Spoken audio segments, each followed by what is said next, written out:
Oh, welcome to the Yahweh Blog Family Hour. We are here with the whole cast of characters. We have Leia, Wookiee, and the Lion of Judah over to screen right, my left, in my pool, mind you. And I don't know if you're properly attired for that, but thank goodness. There, this is Kevin on the top, who has gone up a grade, and it's no longer just Sir Shorts, but now is the maven of YouTube. Got a YouTube channel, the Blue Channel is what we're calling it. Yep. That is roaring. It is the Yahweh's Blog is the name of the channel. And then our resident artist, all around good guy, favorite of the show for the past 200 years, and the guy who, if we had a vote, would replace me in a nanosecond among the of the Covenant family. My favorite, good friend, Captain Kirk. Hey. Okay, Kirk, how is your bride doing? How is Sylvia doing? You said that she was under the weather. She's a little bit better today, as far as she got downstairs a couple of times, but for a few minutes. No, she had full-blown COVID. So, oh, wow. Yeah. The virus that keeps on giving. Yes, sir. Thank you, Wunan. The lab. Wow, pretty amazing. And we have the king of the cables, the keeper of the cables over here. And we'll get a picture of Rich here in a moment. Thank you, Rich, for bringing the show to us. Still trying to remain anonymous. Trying to remain anonymous. Not doing well. This will be an interesting family hour today, because I think we have come upon something that was really my intent to find about 3 weeks ago, when we started this quest to refine the timeline, just to validate that we had everything as accurate as it could be, because there's a lot of moving parts here. We've just recently come to know that one of the jobs of Yada as the Nakar and as the Choter is to serve as the Parai, and it's all over the place. We just missed it because it goes by other translations like productive in some places, and fruitful, but also as a girly cow. It's the heifer of the red heifer is also a Parai. And so it's not obvious when you're doing your translations initially, but once you start paying attention to what God has in store, it becomes pretty obvious that that is what's going to happen on Teruah. And once you know that, then you have an entirely different perspective of these concluding mikre and what's going to play out over these next 98 months. Because you know now that the conclusion of the time of Jacob's troubles isn't actually on Sukkah, which you would naturally think. We return to the garden at Sukkah. This is going to be the great honeymoon and the celebration after the wedding. And you would think that Sukkah would be it, or maybe even the 8th day of Sukkah. But no, everything's been resolved a long time before that. A long time in terms of days. And then you might say, well, it's got to be Yom Kippurim. Dode comes back. He's going to kick some Palestinian behind, and we're just not going to have any more terrorists around. And he's going to do what he does best. But the fact is that Yahweh already takes care of that business. I know the answer. Yeah, 10 days before Dode returns. So it's not the homecoming that is the end of things. No. And it actually turns out to be a grisly murder. Mm-hmm. That turns out to be the end of things, and that is this same guy, this Adama Parai, is slaughtered by the Torahless one on the Temple Mount on the 24th of September, which is Teruah. After the jerk proclaims that he's a god. Well, that quite a ways after he has done that, but indeed, and we have determined with really absolute certainty that this Torahless one who does these kinds of things is none less than Donald J. Trump. And so he is the person that Christians have been searching for as the Antichrist. And we made that discovery, and it's a rather important discovery. They love him. And something we were able to prove. And of course, right now, the internet is exploding with all manner of criticisms of Donald Trump. I mean, no matter what you turn, no matter whether it's his diction, his failing memory, the stupidity of his speeches, his international blunders, his bribes, his gaslighting, his just completely unethical nature, his past as a pedophile. I mean, you name it, everything that could go wrong for him has gone wrong. And yet he's so chaotic, he's able to push it all away because he has a new chaos for every day. You know what today's chaos was? No. Fetch the labor reports, wasn't it? No. Today's chaos is that, okay, with everything falling on him and him trying to deflect it and all of this sort of thing, he even said that the letter that he wrote with the naked woman on it to his buddy Epstein was could have been a fraud. It could have been, written by somebody else who just It must have been Obama. Actually, he did. He said it could have been Obama. He said it could have been Obama. That's under his name. Anyway, but that's not it. He decided to announce that he has dispatched 2 of our nuclear submarines to Russia to counter the Russian threat, because he didn't like something the Russians said, and that words really matter, and that he was going to counter that with 2 nuclear submarines. Now, first of all, wow, the whole idea of a nuclear submarine, and the reason that nuclear submarines are different than land-based nuclear missile silos, what is that? They can hide. Yeah, you don't know where they are, right? So what's the dumbest thing that the president could say? I'm sending them to Russia. Yeah, give me the coordinates. Yeah. And you've got a nation with the most nuclear bombs, and you're telling them, oh, by the way, I'm sending 2 of my submarines filled with nuclear bombs. Right. To threaten them. He's threatening nuclear war is the new distraction for I was gonna have a punchline like weapons of mass distraction. Yes, but However, good. That's good.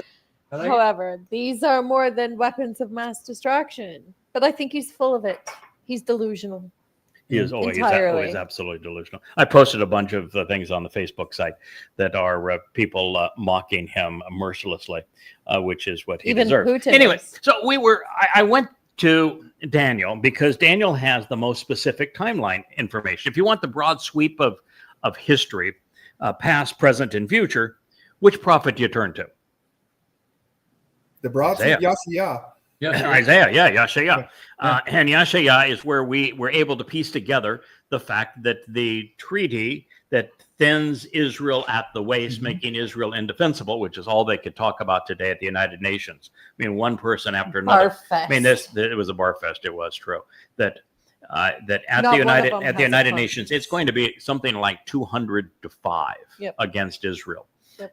And now, to some degree, Israel has brought this on themselves because the war in Gaza was absolutely ludicrous. I mean, can you imagine a war strategy dumber than you're going after an embedded Islamic group in an enclave where 100% of the population are murderous Muslims that want to kill you, and you're thinking that you could rid that enclave of these murderous Muslim jihadists with bullets and bombs, which only makes more of them. And you get yourself in a situation where now it's your responsibility to feed 2 million people that want to kill you. And while you're feeding the 2 million people that want to kill you, the whole world is accusing you of genocide. So you can't win either way. And you paint yourself into that situation. That's got to be the dumbest war strategy in the history of war. It is, but let's be clear. The person who brought the emergency meeting before the UN was none other than Mohammed bin Salman. Of course. Yeah, it's this is his deal, because what they want is an Islamic State carved The out of the heart devil's of Israel protege. that they control. And the ploy that everybody in Israel said, oh, this is great. The Arab League for the first time condemned Hamas and says they must give up their weapons. They have to give them to the PA. And you're going, oh, good God. If Their leadership is staying in their hotels. yeah, no kidding. Well, the bottom line is that if you do not know history, you are doomed to repeat it. That is just bottom line. True. And what Jews still do not recognize is that Al-Aqsa flood, which is a line, by the way, from the Quran, where everyone that perpetrated Al-Aqsa flood, well, very few of them relatively were Hamas. They were all Muslims, and they're all jihadists. And as they killed, they were all screaming Allahu Akbar, not Hamas Akbar. And what they didn't realize is that there was a duplicate of that raid that had been manifest and was copiously detailed in Islamic lore. And that is when Muhammad, after Hudaybiyah, which is essential for understanding the ploy that the Arab League is perpetrating on Israel, that after Hudaybiyah, where Muhammad had Allah say in the 9th surah that any treaty between a Muslim and a non-Muslim is not binding on the Muslim. Now that puts you in a really good spot if you're going to do a treaty with a Muslim, right? Right. And the reason he did that is Muhammad got cold feet when he approached Kaabaville. We'll call it Kaabaville because it was really Petra, not Mecca. And when he approached, he didn't have enough men under arms. And the leader of his clan came out of Kaabaville and said, hey, you know, Muhammad, the last time you were here, you were a laughingstock. We ran you out of town mocking you because of the Knight's Journey and the satanic verses and the idolatrous indulgence and all that sort of thing. You remember the last time you were here? Do you really think you want to go into Kaabaville again? Because you're going to be mocked out of existence. And Muhammad got cold feet because it was true. And so he made a deal with the Kaabavillians, his clan, that he would not terrorize them for 10 years. He would rape their daughters. He wouldn't kidnap them. And he wouldn't terrorize them for 10 years. And he left, and his group of Muslim misfits were up in arms. They said, wait, we came here for rape. We came here for pillage. We came here for arson. We came here for torture. We came here to kill. And we came here for rape. I know I already mentioned rape, but they loved rape. And a line from Blazing Saddles. And they, I'm sorry, not a PG show. I don't remember if you ever heard that line, one of my favorites. It's just because it's so insensitive. But they were all belly aching, and Muhammad had a mutiny on his hands. If you were going to lead a criminal enterprise of ghoulish gang members that all they want to do is rape and pillage, you've got to give them meat to rape and pillage, right? And so they came to party. So they came to party, and Muhammad did a deal where he said, I'm not Allah's messenger. Allah's not a god, and we won't terrorize anybody anymore. It's called the Treaty of Hudaybiyah, which in the 9th surah, Allah refutes and say that any treaty between a Muslim is not binding on the Muslim. So Muhammad came back the following year and wiped them out. Now, and that's exactly what the Arab League is trying to perpetrate by give Hamas's guns to the Palestinian Authority, which has as much popularity among Gazan Muslims as Asher has with fleas. So they don't have a prayer. But what Muhammad did when his goons threatened him is he went for the easiest patsy. And it was a farming community just like the kibbutzim on October 7th. And that farming community was comprised entirely of Jews, just like October 7th. And Muhammad approached them screaming, Allahu Akbar. I'm surprised they weren't screaming, Kaibar, Kaibar, yeah. Yes, which they did, by the way.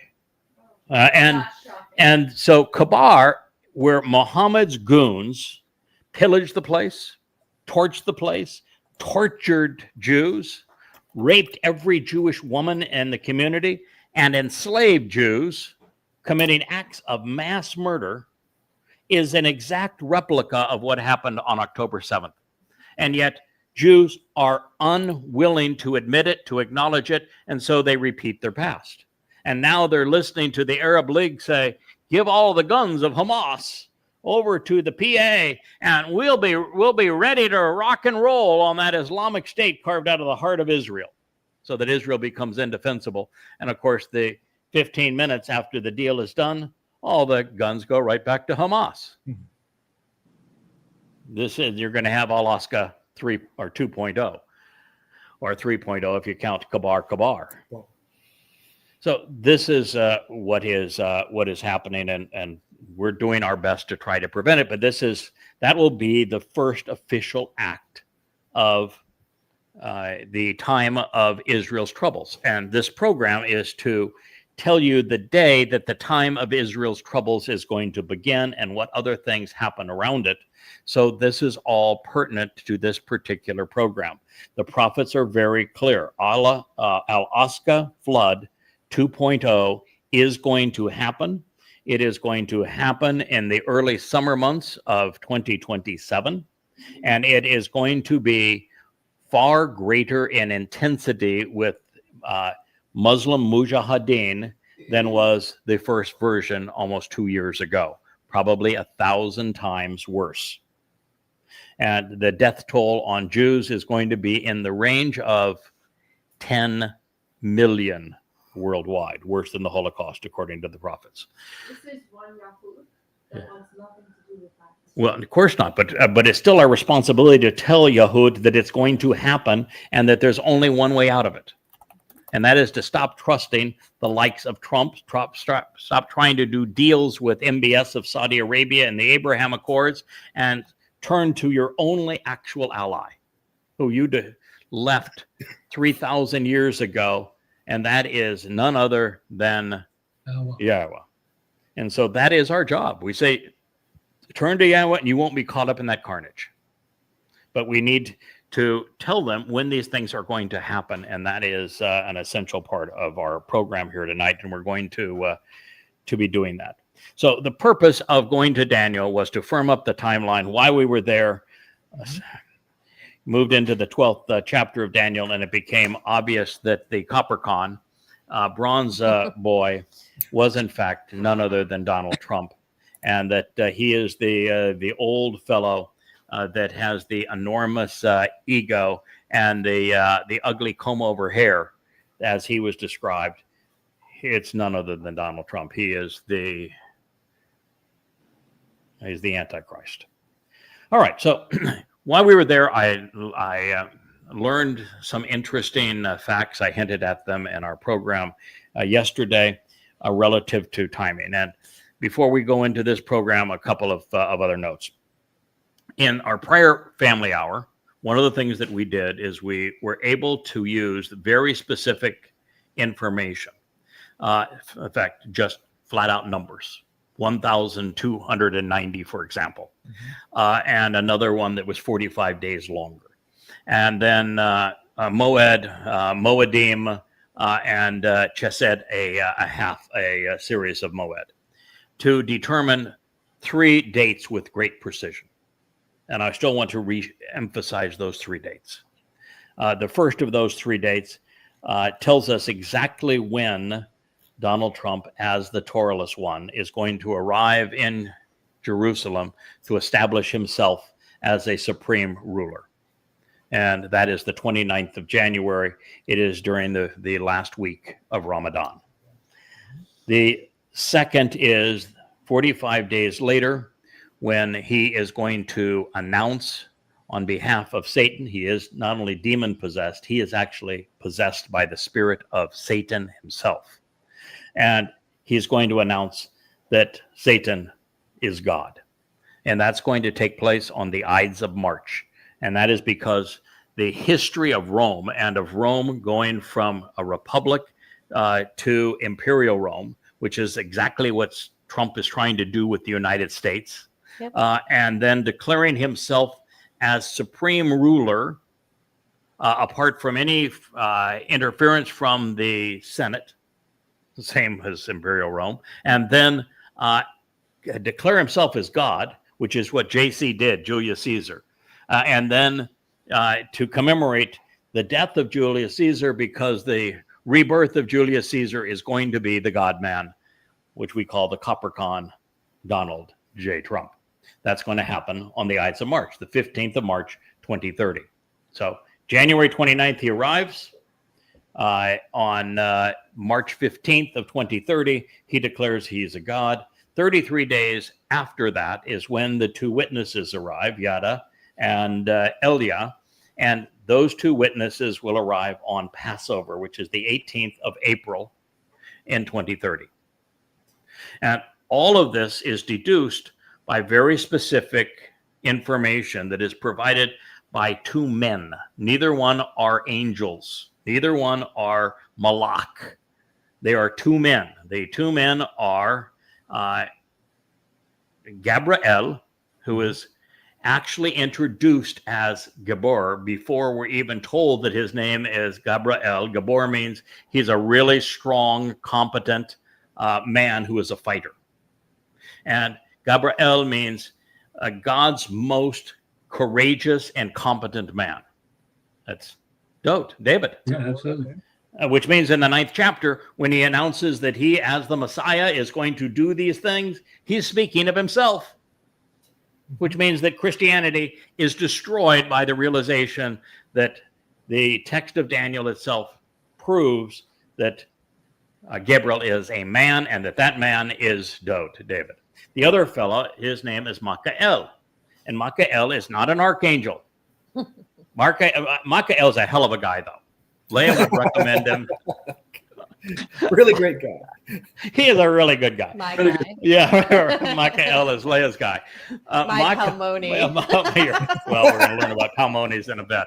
Yeah, that was a cheap shot by Yahweh on the old Palmoni. We'll find that out more. But Michael is the one who is right about God. Mm-hmm. And at this point, there's only one fellow that's written 35 books called Yada Yahweh, who is right about who Yahweh is, and also who Gabriel it also is. Means one who is in the council of God. Well, the Tsar, he is also introduced as a Tsar, which means that he is in the council of the king.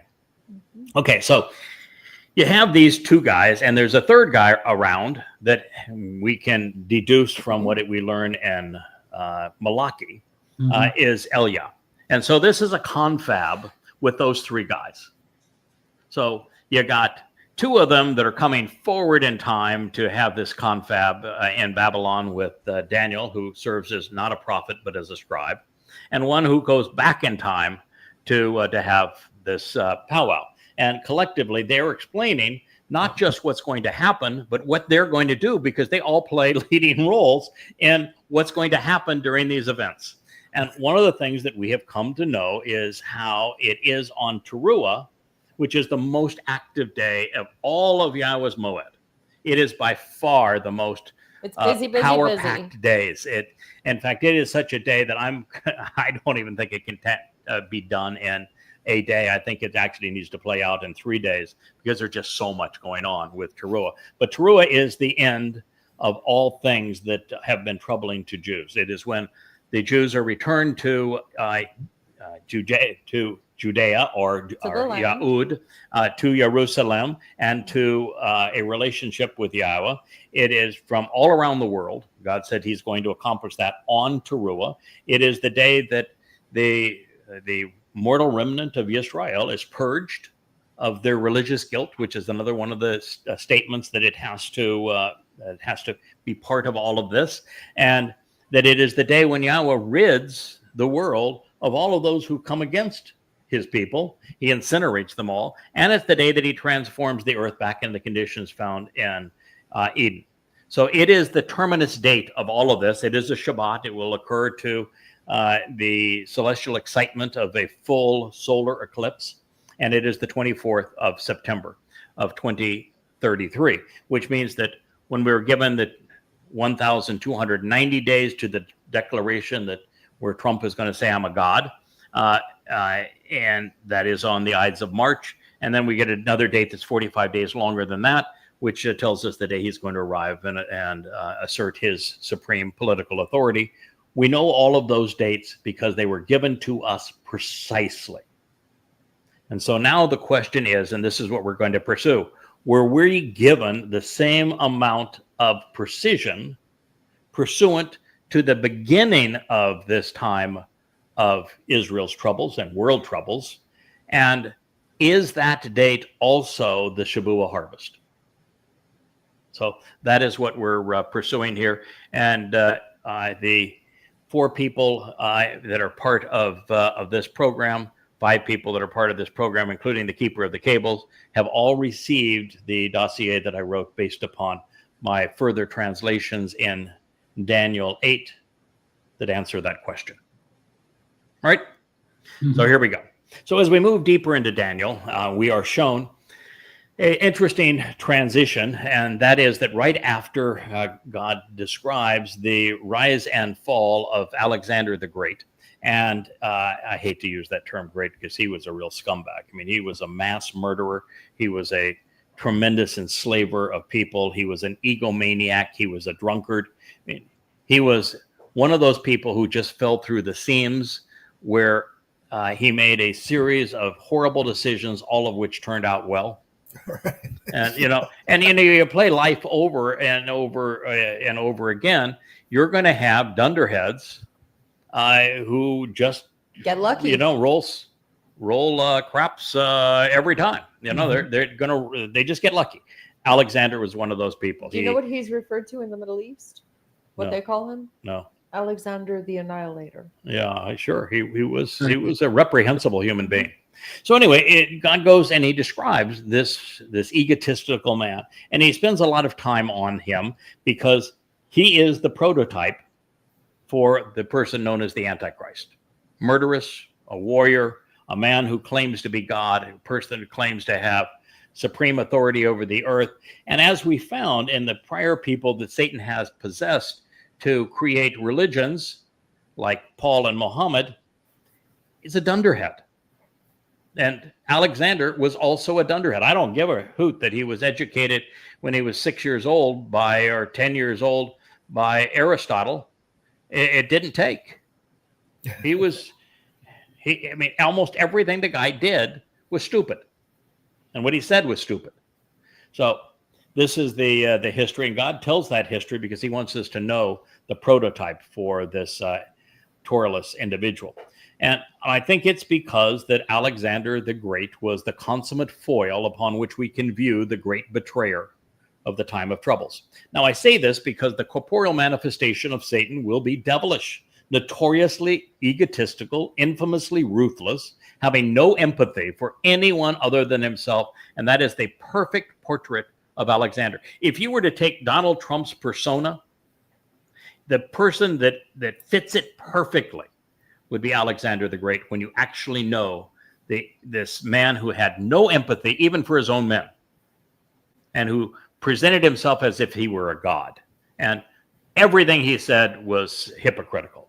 He is the prototype for the Donald.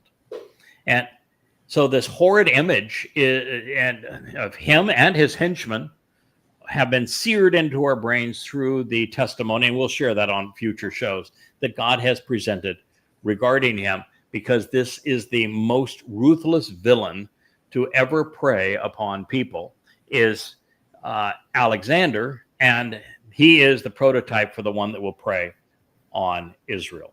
So into our tour from our past to our future, we are confronted with something Yahweh revealed in the midst of his preeminent declaration regarding Satan. That presentation, of course, is found in Yeshaya 14. When compared to what we are about to consider in Daniel 8, it confirms that the goat, as Yahweh referred to Alexander, he just always refers to him as the goat, who drew his last breath in Babylon and died exactly as Yahweh foretold he would. He was the exemplar for Satan's corporeal manifestation of the last days. And this should be known. This was written 200 years before Alexander was born. And this, one of the Daniel scrolls, was one that was used in that most recent survey where they determined that the scrolls are much older than what they previously thought, some 200 to 300 years older. So this scroll, rather than dating to around 85 BCE, actually dates to more around 250 BCE. So this scroll is very close to the copy of the scroll is very close to the time that we're reading about right here.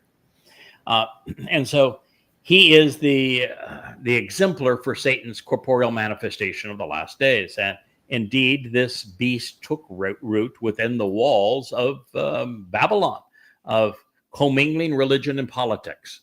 And then this enticed Persia, and it lured in the Greeks, and it was personified in Rome, and it has developed and evolved, metastasized in the Roman Catholic Church, which is exactly the history of the beast that Yahweh has presented. This realization regarding the Torahless One is so essential to understanding his nature, his purpose, and identity. We will, in a future program, return to Yeshaya Isaiah 14, because it is the preeminent presentation on Satan's desire to be the god of religion. He has no interest ever of being worshipped as Satan. So all these people that think, you're an occultist, Satan worshiper, all this. No, if you know who Satan actually is, the way he's presented by God, his intent is to shed the adversary title. He never wants to be known as Satan. No. That's why the religions all demean Satan. The Quran and the New Testament, they demean Satan because Satan wants to shed his satanic adversary title and to be worshipped as the Lord God of religion. Mm-hmm. Satan really is the God of Christianity, of Islam, and the Hashem of Judaism. That is the truth, whether or not you like it or not. So the spirit now manifests in this monstrous beast, like Alexander, who served as the role model, exalted himself above the Most High. Also consistent with what we were told in Yeshaya, Halal ben Shakar does not fall alone, but takes a considerable number of the heavenly host with him. Similarly, the great betrayer of Israel in the last days will have a cadre of enablers. They are currently called his administration, although they will be part of the Big Ten Conference as we move forward in time. One final note. Ruach spirits in Hebrew are feminine, even though we consider Satan to be masculine. Yep. And Satan is one of them. He is a Ruach. He is a cherubim who is typically presented as masculine, even though the term Ruach to represent him is feminine. So when speaking of this wayward spirit, I've chosen to use it rather than she, because of the realization that we're talking about a him represented by a feminine word, which is very common in many languages, including Hebrew. Yeah. So, and it says it. So this is the corporeal manifestation of Satan. Was exalted as great as Gadol, well beyond the host of the heavens, or even a lofty army. So it's saying that this corporeal manifestation of Satan is going to be seen as much greater than the host of heaven. But then it was brought down to the earth as part of the host of the spiritual realm. So Hasatan was sent to the earth for a specific purpose, and he brought a full host of demons, of fallen Malak, if you will, with him, along with some of the brightest luminaries and heavenly powers. Now, we're not told what percentage, we're not told how many, I'm not even sure it matters, but there is a significant number of them. And he tread upon them and trampled them as the aggressor among them. In other words, Hasatan, the adversary, Satan, Is a bully. is a bully, and he does not treat even those who Work with. pretend to support him and brown nose him. He's happy to trounce them. He's exactly like Donald Trump, who only has enemies and future enemies. And those people who are brown nosing him and think that they're on his inner circle, they're just waiting to their time to be future enemies and devoured by him. Now, Satan was apparently the most exalted of the heavenly host, and as such, he was selected and dispatched to earth to serve as the adversary, which is the alternative to God.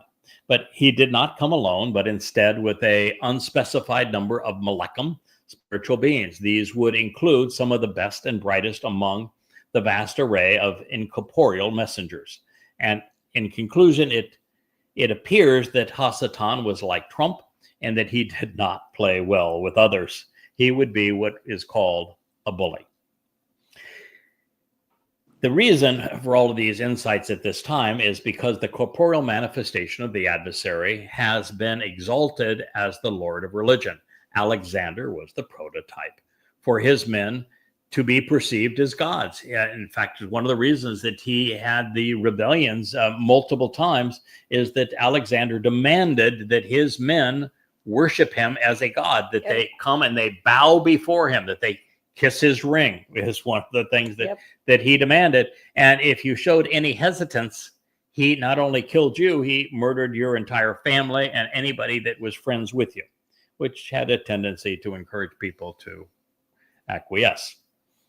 Now, Alexander's name, therefore, is almost always followed by the Great. In this way, the Macedonian tyrant who slaughtered his way to infamy and sought to be worshipped as a god serves as the exemplar of the Antichrist. Now, no mortal man has ever been given autonomy over Yahweh's Shabbat.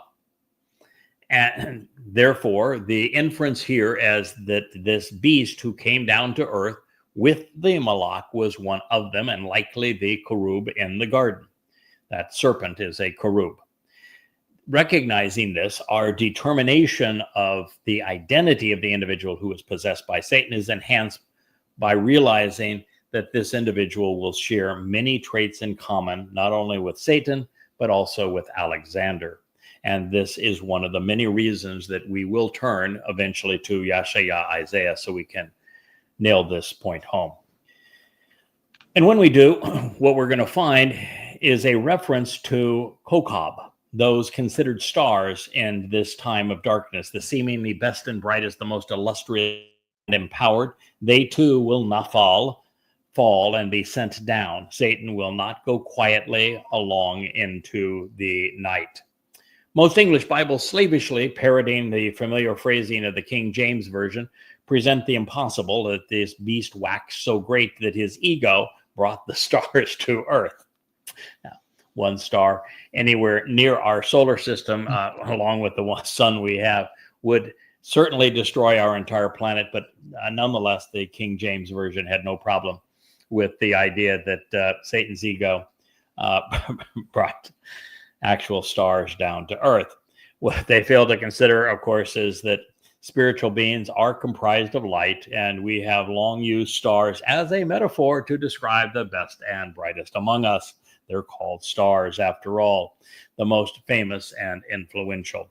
With this revelation, we know that neither Satan nor the Torahless One operate alone. And as was the case with Alexander and then in Rome, Paul and his church, these beastly blowhards are aided and abetted by demons, both literal and, of course, figurative. Now, before we go back in time to understand what lies before, I'd like to share a couple of additional insights. The reason that Yahweh was described this beast's legacy of institutionalized religion beginning in Babylon, and then explained how it was used to inspire leaders governing empires evolving from Babylon, is so that we might appreciate how Satan expresses himself in the psyche of those who led these nations. The vestige of horrible behavior we chronicled in the life of Alexander and then in Rome demonstrates why they best served to forgo religion and politics, patriotism and militarism. The history of these beasts in the story of civilization, the consequence of man pursuing Satan's agenda, leads to plundering, enslaving, deceiving, and killing. And many, if not most, of the leaders we have chronicled sought to be worshipped as if they were gods. It was exceedingly common. And so their murderous deeds and egocentric ambitions, we find a microcosm of Satan's persona. After all, on the Ides of March, it was JC, Julius Caesar, who managed to claim that he was divine. So with two men in particular, Paul and Muhammad, we come face to face with the characteristics that define the great accuser of men. They both admitted multiple times that they were demon-possessed and that they devoted their lives to advancing Satan's agenda, confusing billions in the process. And the devil's advocates were deceitful, conniving, egomaniacal, manipulative, and they were always sexually perverted. And boy, was Alexander a sexual deviant, as were almost all of the emperors of Rome. Yes. As is the And all of its popes. yeah, as is the dumpster. Oh, yeah. The goat was particularly telling as an exemplar of the beast. He was proclaimed himself the son of Amun, the king of kings and the master of the universe. Mhm. Now, that's an ego for you. He was the absolute dictator. A lot of people say, the Greeks invented democracy. Well, No, it why didn't. did they have nothing but kings, and the kings were tyrants if they were a democracy? You don't have democracy with somebody calling themselves kings of kings and master of the universe, as well as son of Amun. Those who sought to defy his wishes or rebel against his influence, of course, were simply enslaved or exterminated. Death and destruction were his constant companions. His family was particularly conniving, paranoid, and dysfunctional.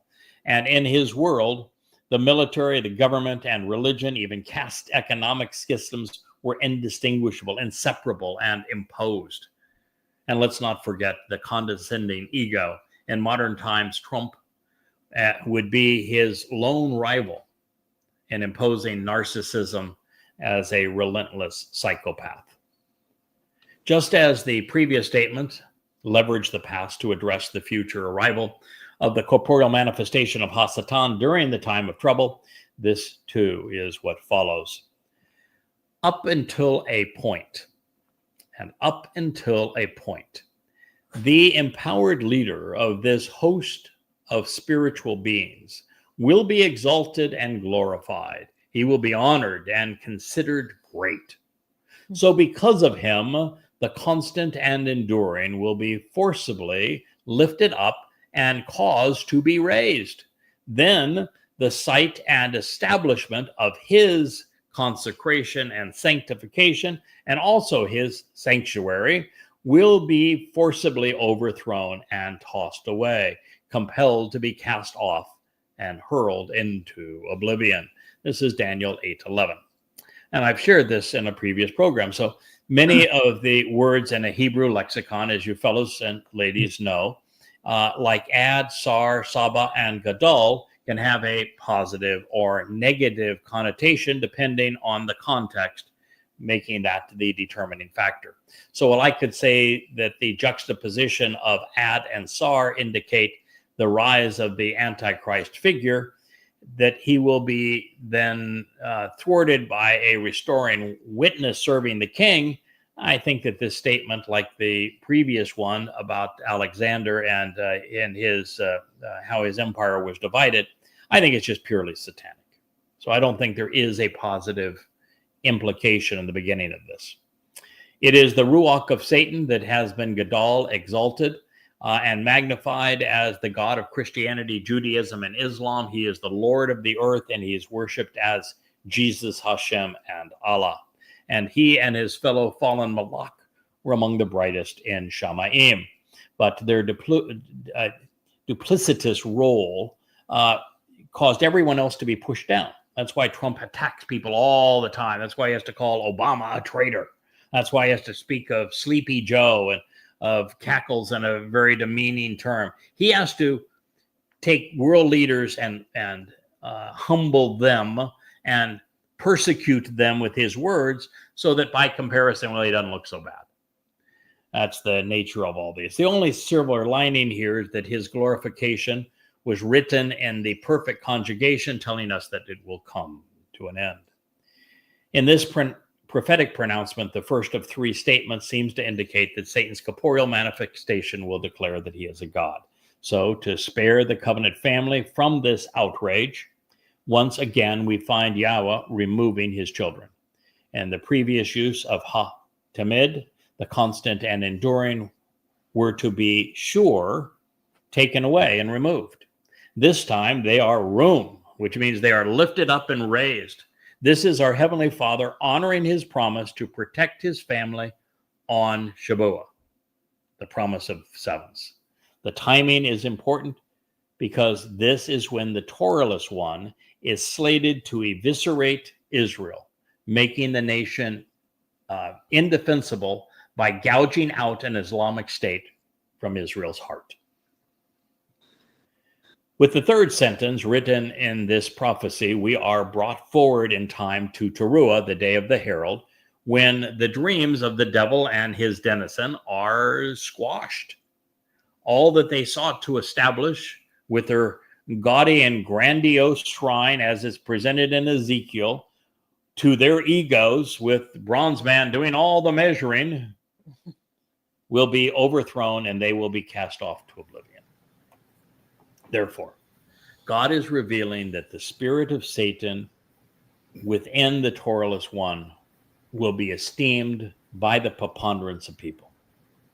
To a greater extent than Germans venerated Hitler, he will be glorified and worshipped because he will be perceived as the ultimate warrior and peacemaker, savior and God.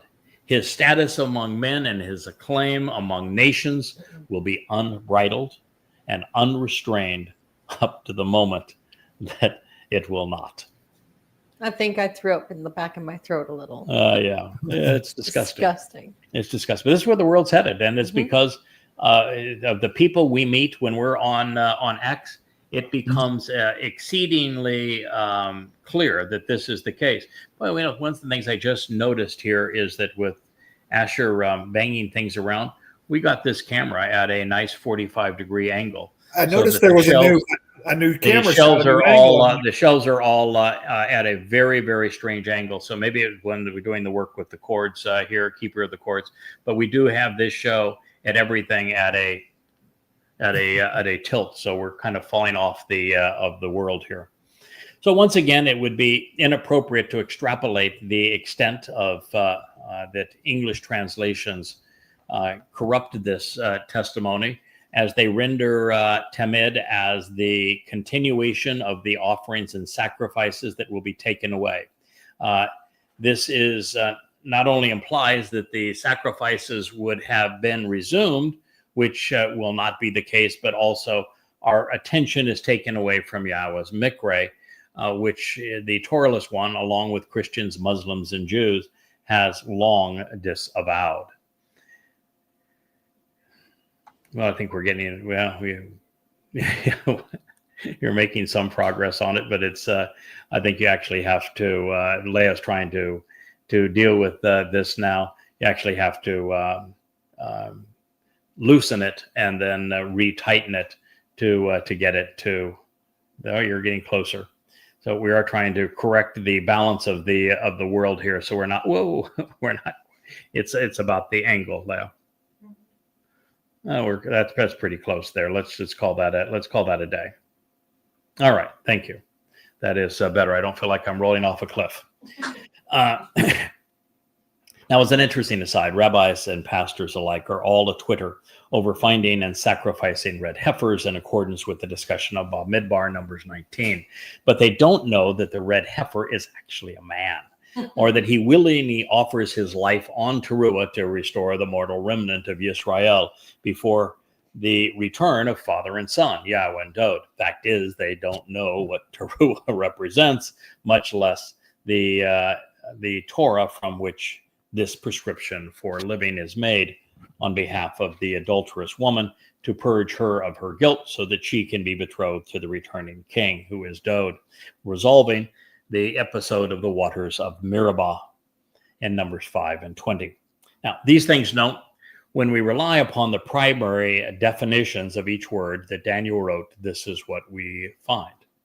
And it was exalted as great and magnified in importance, well beyond the host of the heavens, but when it was brought down to the earth as part of the host of the spiritual realm, among some of the brightest luminaries and heavenly powers, and it tread upon them and trampled them as the aggressor among them. And up to a point, the empowered leader of this host of spiritual beings will be exalted and glorified, honored, and considered great.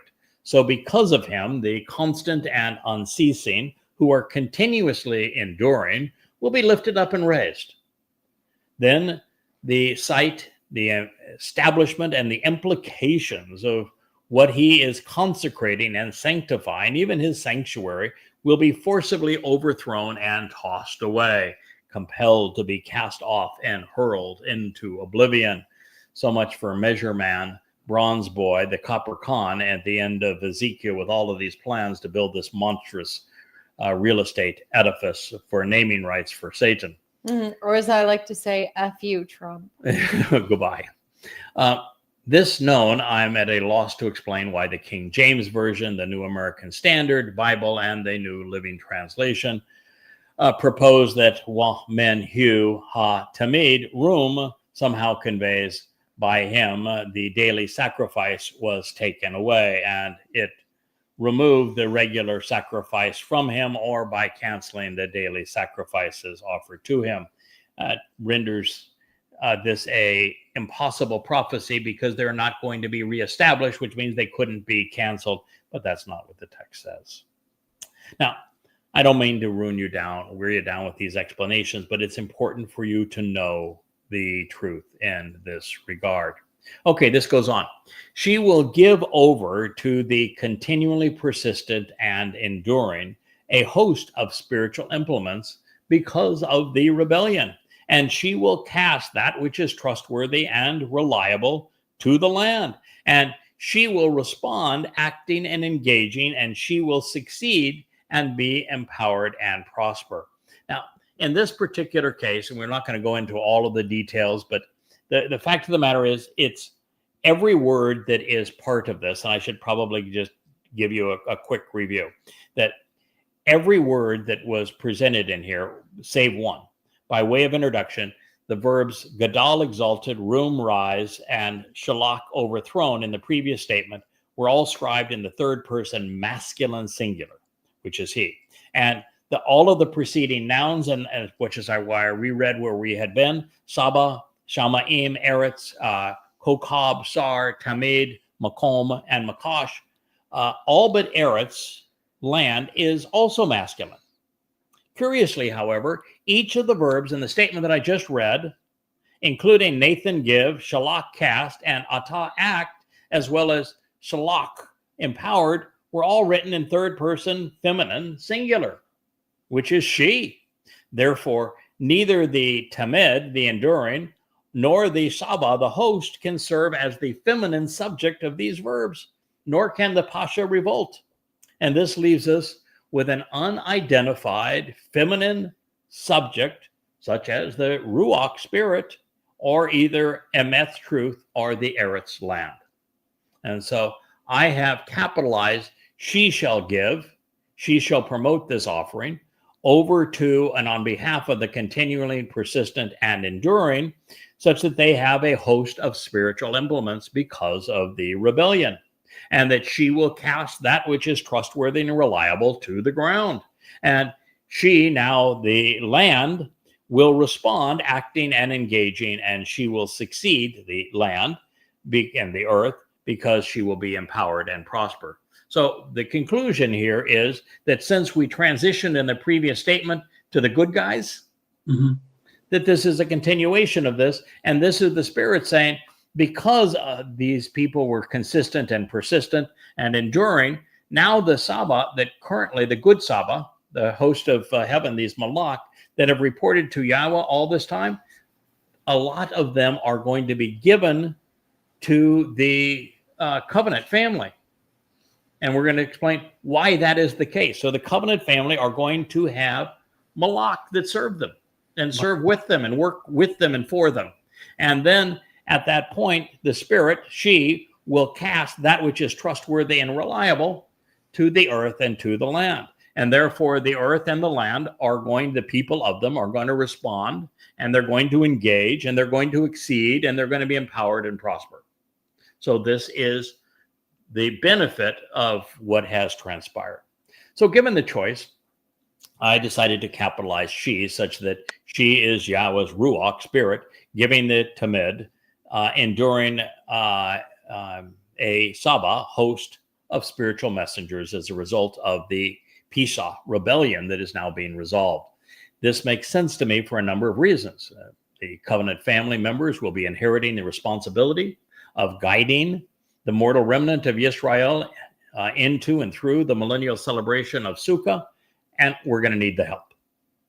Second, there's going to be a countless array of Pisa, defiant and revolting souls that we need to judge, convict, and sentence, and the Malak are perfectly suited to collect the perpetrators, keep their souls restrained, present the evidence against them, carry out the appropriate punishments, and then take them to Sheol. So makes perfect sense to me that they'll be doing this. And third, the covenant's children grow and become ever more like our Father. And it's only right that he trusts us with the Malak as we carry out our responsibilities and we explore the possibilities throughout the universe.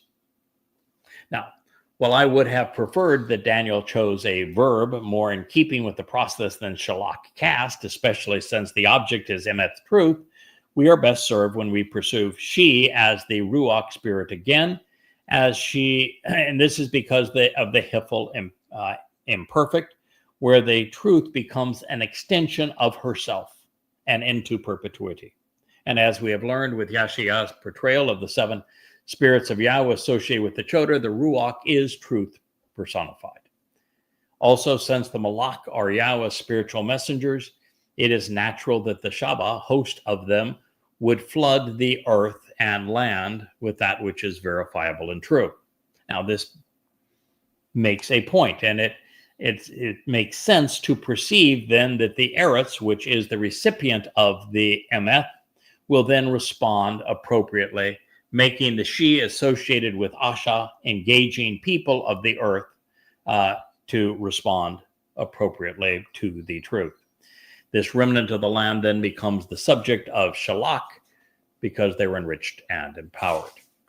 Therefore, I think these assessments are fitting because of the transition of Daniel 10, where it was purely demonic, to Daniel 11, which is a blend of good and bad guys, under the scenario that it makes sense for Daniel 11 to be a celebration then of happy ever after.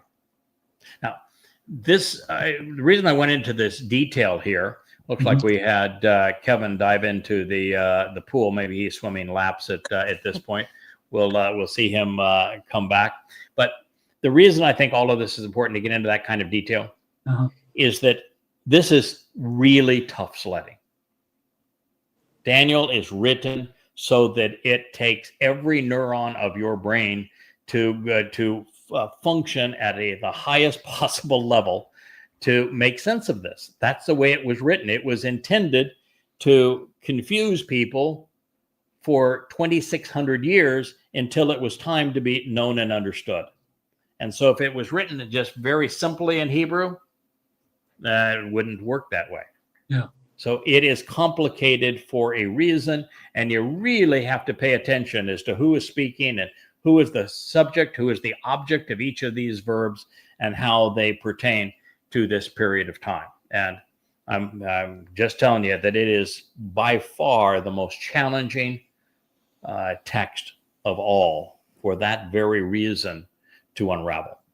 Now, this known, we must be aware that at the present, Halal ben Shakar, as he is introduced in Yeshaya 14, is in control over a rebellious Shabbat, a host of spiritual beings. And while misled, they will continue to misappropriate and twist Yahweh's Torah, wa Nabiim, in efforts to support Satan's agenda, which is to be worshipped as the god of religion. To appreciate Satan's approach, we must go back in time to consider how he seduced Chawa, because it's the same ploy that Paul deployed in the Christian New Testament.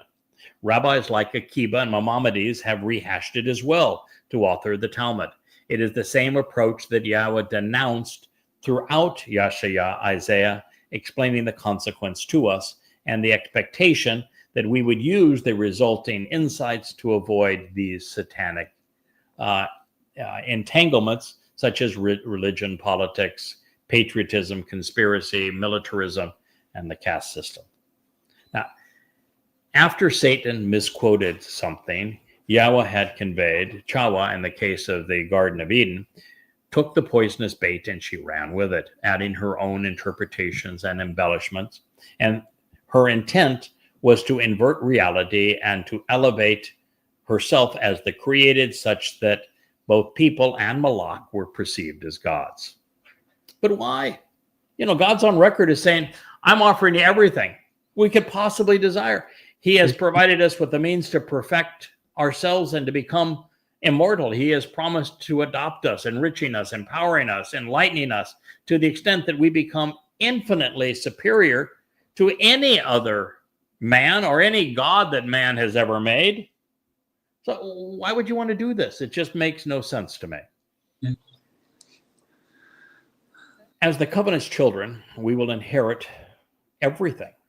Now, Satan, to his credit, has been very good at being bad. And up to this point, relatively few have chosen Yahweh over Satan. It's as if this was a popularity contest, it would be won by a Trumpian landslide. I won by landslide. And that is beautiful. Yeah, it was a beautiful landslide. That's likely God's intent. Indeed, the very reason for creating and deploying the serpent in the first place. Yahweh wants a family of intelligent and thoughtful, loyal and rational children, not a religion or an empire. So driving this point home, Satan misleads through babble, through confounding people by intermixing truth and deception, commingling religion and politics. He prevails through misappropriating, misconstruing, and misquoting the Torah and prophets, twisting and perverting God's message to serve his agenda. And no question about it, the adversary's favorite medium is religion. So in this next pronouncement, gets to be really interesting now. The Echad, which means one, Kadosh, set apart. So the one who is set apart, I think, must be Eliah, who was among Yahweh's two witnesses during the time of trouble. He is asking a man identified as the Palmoni, one who intervenes and delivers salvation in an exceptional way, to address a series of issues. He wants him to explain the duration and the extent of this vision pertaining to the endurance of this devastating and desolating rebellion, particularly as it even prompts the set apart and heavenly host to ponder the implications of worldwide oppression. Therefore, the Palmoni is either Dode or Yada. Only I wish it could have been Dode. I would have loved to have teased him about being the Palmoni. My little Palmoni. I want to get Yahweh on this one. And put like a little rainbow tattoo on your butt, little like rainbow hair. Dode and Yada are the only two individuals uniquely prepared to intercede and deliver humankind from guilt and harm's way. They are both confident and judgmental, while Yahweh likes to tease them, I guess. They are their most distinguishing factor is that their sacrifices on Pesach and then with the Palmoni, we're going to find on Teruah, are used by Yahweh in a miraculous way to save his people. And while Dode is obviously the greater between them, he could be the great Palmoni, it is Yada's sacrifice that God uses to resolve this current crisis and this particular rebellion. So here it is. Mm-hmm. Then I chose to listen intently, and I heard Echad Kodash, one who is set apart, one who is special, distinct, prepared, and devoted, speaking, debar, communicating, using words and language. The set apart one asked the Palmoni, the one who intervenes and delivers salvation in an exceptional way, to speak as a restoring witness, to explain the extent and duration of this prophecy pertaining to prophecy to be perceived pertaining to the unrelenting, overall continuance and duration of the destructive and revolting rebellion of deadly and devastating criminal defiance, and of this causing the set apart and the heavenly host to ponder the implications of those trampled by oppression, subjugation, and persecution. Now that's a mouthful right there, and I want to tell you that was better part of a day to render that statement in Daniel 8:13. So just as a quick review here, it is Daniel that it says, I chose to listen intently, and what I heard was the Ichad Kodesh, this one who is set apart, which I think is Elia, speaking, and the set apart one, Elia, asked the Palmoni, which would be Yada, the one who intervenes and delivers salvation in an exceptional way at this time. It is from Palmoni is one who is uniquely prepared to intercede and to save, in whom we can be confident in considering. It is from Paul to intervene and intercede judgmentally, from Pala to be distinct, separated, and distinguished, as well as set apart. Palet, which is to safely deliver and save. Pela, in a uniquely exceptional and even miraculous way. Ma, pondering the implications of and own of all things pertaining to this. So what do you think about those letters there, Captain Kirk? That is your specialty. Well, yeah, I got everything that you have, or just about everything you have, with a quick study on the pronoun as well as the verb. And on the verb, on the pronoun, is really, that's 6422 if anybody wants to look it up. Let me tell you what the letters I think mean without, and I don't think I'm wrong here. You have it's going to be a Pei, Lam, Mem, Wa, Nun, and Yod. Yes. So if you put them together, reading right to left, I would say that it's using words that he leads and shepherds.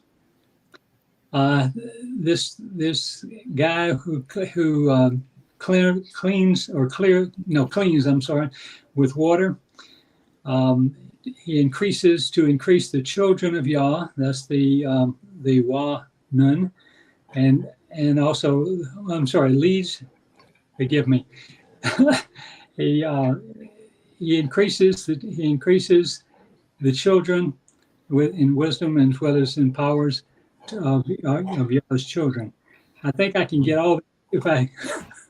Yeah, there it is. So the Pei was drawn in the form of a mouth, so it means that this person is prolific with words. They are verbose, in other words. The Lamed means that they work as a shepherd to lead the flock. Yes. The Mem means two things. One is or three things. They're life-giving because it's depicted as water. They're life-giving. They're cleansing, which is associated both with the Teruah sacrifice of the animal Parai, and they are a goy. My wife got that one as well. The Jew knows a goy when she sees one. And the wa means to increase. The nun is can convey two things, both of which are related. It is a seed which takes root and grows, so this person cultivates a harvest and is productive, and it's also a child that is born into the family.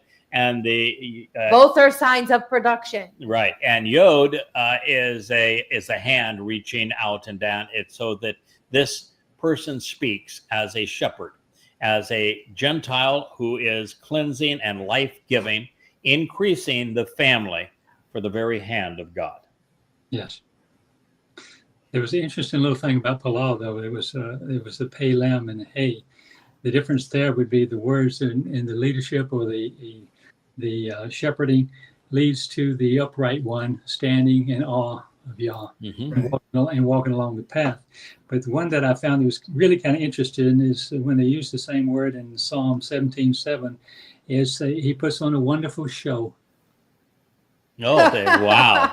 Wow. Yeah, the reason that's a wow is because Teruah is the greatest show on earth. It is, obviously, when you understand all the things that are taking place. Bailey, baby. Baby, it's the greatest show on earth is Teruah. So the set apart one asked, that would be Elia, asked the Palmoni, this one who intervenes and delivers salvation in an exceptional, even miraculous way, My Palmoni. to speak as a restoring witness to explain the extent and duration of this prophecy to be perceived pertaining to the unrelenting overall continuance and duration of the destructive and revolting rebellion of deadly and devastating criminal defiance. My Palmoni on Teruah. Get your tickets now. Yes. This is causing the set apart and the heavenly host to ponder the implications of those trampled by oppression, subjugation, and persecution. So what has been set up here, humor aside, is that this is a very different set of circumstances than were used previously for us to go backward in time to assess a date that, for example, the Torahless one's going to arrive January 29th, 2030, that the Torahless one is going to declare himself as a god, the Ides of March, March 15th, 2030, or that the two witnesses are going to arrive Passover, the 18th of April of 2030. This is now the whole shebang. This is the time of trouble from the beginning to the end. Correct? Yeah. How long's it going to The last? whole world's being subjugated. This is the entire duration of this awful defiance, this revolting rebellion, this deadly and destructive criminal enterprise. This is the entire thing. All right. So the realization is that the Palmoni, one who intervenes and delivers salvation in an exceptional way, is being addressed by a fellow witness, and he is therefore Yada, not Dode. And he is being asked to quantify the duration and extent of the period that the unrelenting will endure this revolting devastation so horrendous that it causes the set apart and the heavenly host in heaven to look down and say, my God, this is just, the implications of this persecution are just unfathomable, what's happening to the earth. So before we ponder the Palmoni's answer, let's clear up some misconceptions. Give it up, Palmoni. Yeah, there we go. Giddy up. As we have come to, I'd hate to screw up my own line. And since I am the Palmoni here, and not had the nerve to Oh, no, God didn't. That was Leia. To tease me with this. I don't want to screw this up. I do want to get this right. It's one thing to be called a Palmoni. It's another thing to mess it up, right? So yeah, you don't want to be a defective Palmoni. I think that'd be even worse. So as we come to expect, my translation here differs substantially from those found in English Bibles. Most of them fail to distinguish between Ichad Kodesh, one set apart, and the Palmoni, which, as we know from exploring every possible route and the letters themselves, distinguishes the one singular and specific individual who is uniquely set apart to intervene and save, doing so in a miraculous way. Speaking of the Adam of Parai in this case. Unwilling to do the same research, religious publications are wont to infer that a saint was overheard chatting with another saint when there are no saints, and one phrase is clearly distinct from the other. Also troubling, once again, the preponderance of English Bibles have rendered Ha Tamed as either the daily sacrifice or the regular sacrifice, even though Tamed doesn't speak of daily, regular, or sacrifice. Which just tells you one thing. They just make shit up as they go along. They do. Therefore, I have chosen to render Tamed in accordance with its full and complete etymology. It's being asked, how long is this going to last? Additionally, there is a material difference between the way the King James Version, the New American Standard Version, the New Living Translation, and the JPS render kadosh. While the word in its various forms, and it is based on the verbal root kadash, and because kadash is the verb, kadosh is the noun, it means to be set apart, to be separated, to be uncommon, to be distinct. And yet theologians prefer to convey it using religious terms such as holy, saints, or sanctuary. Now, this is a critical mistake because there are very few things as important to our relationship with God than understanding the implications of Kodesh, set apart. When we are Kodesh, we are separated from the norm, which means that we are not religious, political, or conspiratorial. We are Kodesh, separated from mankind's musings and then set apart unto Yahweh, special and distinct to him. Further, when this instructive term is mischaracterized, becoming religious, it is turned into a false prophecy. There will be no restored sanctuary to give over to the host, tossing the faithful into the quicksand of religious toxicity. So if we want to know the truth and to be counted among the enduring and the set apart, we need to know what the words of God actually mean. Now, these things known, Elia wants his fellow witness to explain to those being tormented by this appalling cast of characters to realize that their ordeal will be resolved. And since we jumped ahead and considered Dode's answer as it is presented in the 12th chapter of Daniel, we recognize that the time of trouble either commences on Shabuwa, which would be May 22nd, 2026, making this horrid experience last 7 years and 4 months, or June 11th, 2027, such that it is 6 years and 3.5 months long. It concludes in both cases on Teruah, September 24th, 2033, when the mortal remnant of Israel will return and be purged. At that time, we discovered that the Torahless one will arrive to pursue his political objectives on January 29th, 2030, and that he will announce his religious decree on March 15th, 45 days later. 33 days after that, the two witnesses will arrive on April 18th, 2030, that being Passover.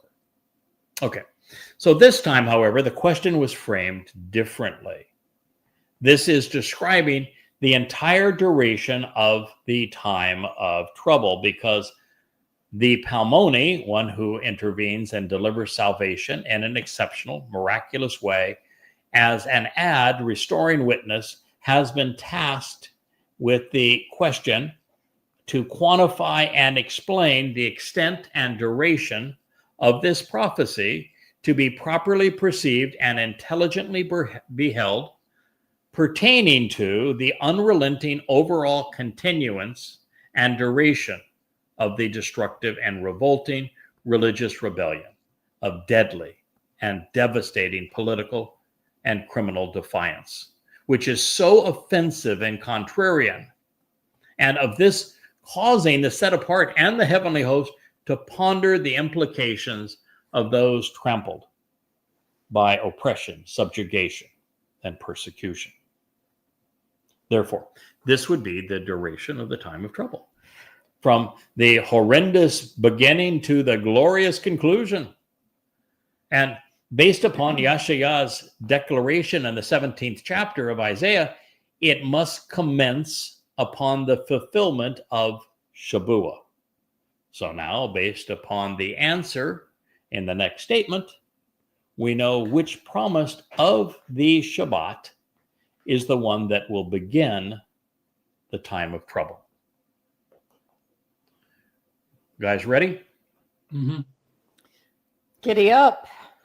Okay, this is going to reveal the last possible date that the so-called two-state solution can be imposed on Israel. This narrowing of the nation at the waist between Gaza and what is errantly referred to as the occupied territories of the West Bank will make Israel vulnerable and indefensible. By the way, if the West Bank is occupied territories, then it's occupied by the people who don't belong there, which would be the Muslims. The Jews don't live where the Muslims live. A Jew can't live where Muslims live because Muslims kill them.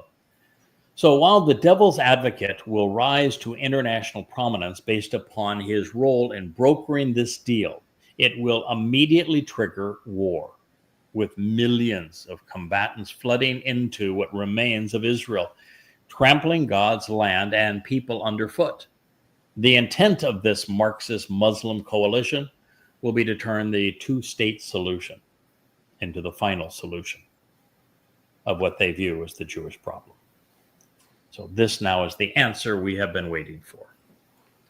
And he said to me, this is the Palmoni speaking, for the duration of 2,300 ensuing periods of darkness in the evening, with the dawn of a new day, of enlightenment to reflect the contemplative, to be contemplative in the morning, then the set apart will be vindicated as right. All right, the day to be vindicated as right, Teruah. Therefore, we have 2,300 days. This was written as Ephlim wa Shalosh Mia. 2,300 evenings and mornings. These will be, of course, exceptionally long days and nights, the worst in Israel's history of abuse and persecution. A swarm of Arabs, which is Arab evening, and other Noxus, that's also Arab, Muslims, will invade Israel, and they will terrorize God's people. It actually uses the word for noxious Muslims and Arabs. And they're going to terrorize God's people prior to the dawn of a new day, where enlightenment and contemplation will finally prevail. Bloody sunsets will become glorious sunrises. By counting mornings and evenings, we are alerted to the fact that the opening and closing Moedim, this representing this time of trouble, Shabuwa and Teruah, comprise full days, and they will unfold on that schedule wherever you might live. This being so, the full duration of time of Israel's testing at 2,300 days represents 6 years, which is the number of man, 3 months, which is the number of bimillennial epochs.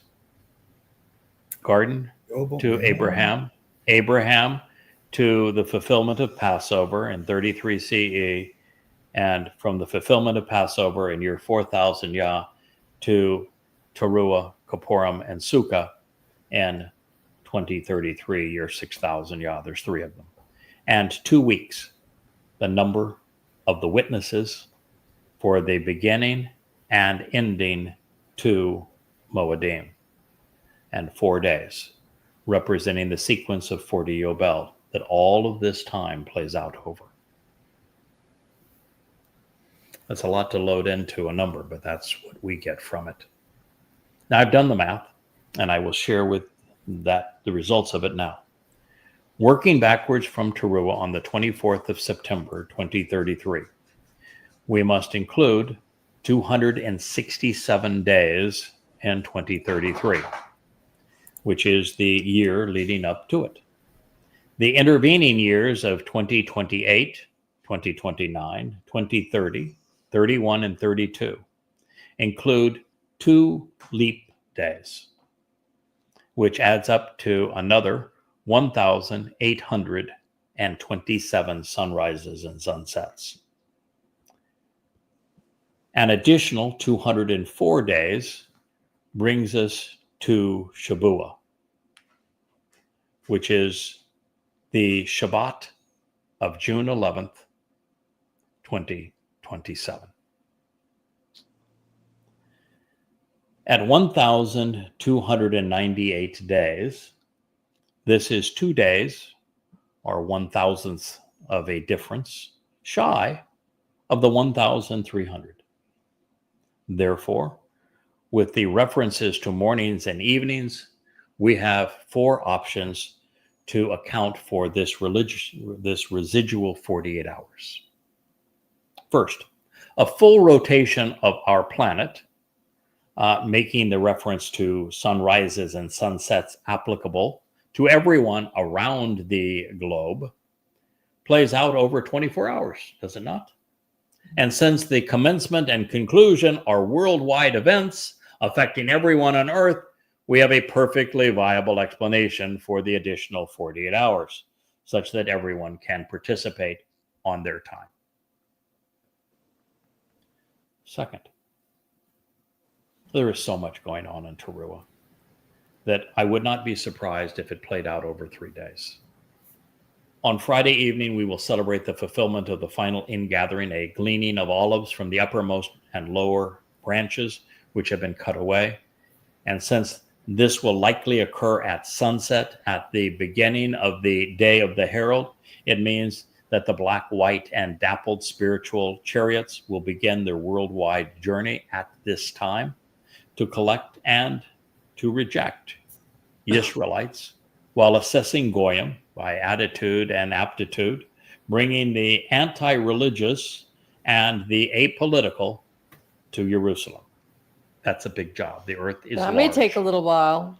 Once there, the recently returned will not only have to be properly positioned to view the sacrifice of the Adamah Parah, we must also make room for the survivors who have been in Jerusalem all the while. Both groups will have to be arranged to benefit from the cleansing waters without being singed by the searing flames. Not only will this be the greatest show on earth, there are some other logistics which have to be resolved. For example, the remaining religious and defiantly political among the surviving remnant in Jerusalem must be removed and discarded. Then Elia must serve as the master of ceremonies to explain what everyone is witnessing, in addition to preparing the audience to benefit from what will be occurring when Yahweh lights the fires and releases the water under the sacrifice of the Adamah Parah. All the while, every assailant who came to plunder, rape, abduct, and kill Jews must be eliminated, not only in Jerusalem, but throughout Israel. They will be incinerated along with the remaining overtly political and religious worldwide. Whoop, whoop. Yeah, okay. And if that were not enough, Party Yahweh will time. be restoring Yehudah and then the planet to the conditions experienced during Eden, which will require bearing the political, religious, and military residue while terraforming the earth. And even then, the mission of Teruah isn't complete, because the witnesses and the covenant family will be immediately put to work to educate the purged and restored remnant such that they are prepared for Dode's return. And if this all plays out over the most active 48 hours in our planet's history, then we will have 8 days remaining to prepare for the homecoming and the wedding on Kippurim. And I don't think there's any woman in the world that says you can prepare a wedding of that consequence in 8 days. No, but that's how much time you'd have left. And 8 just happens to be Eternity. symbolic of eternity.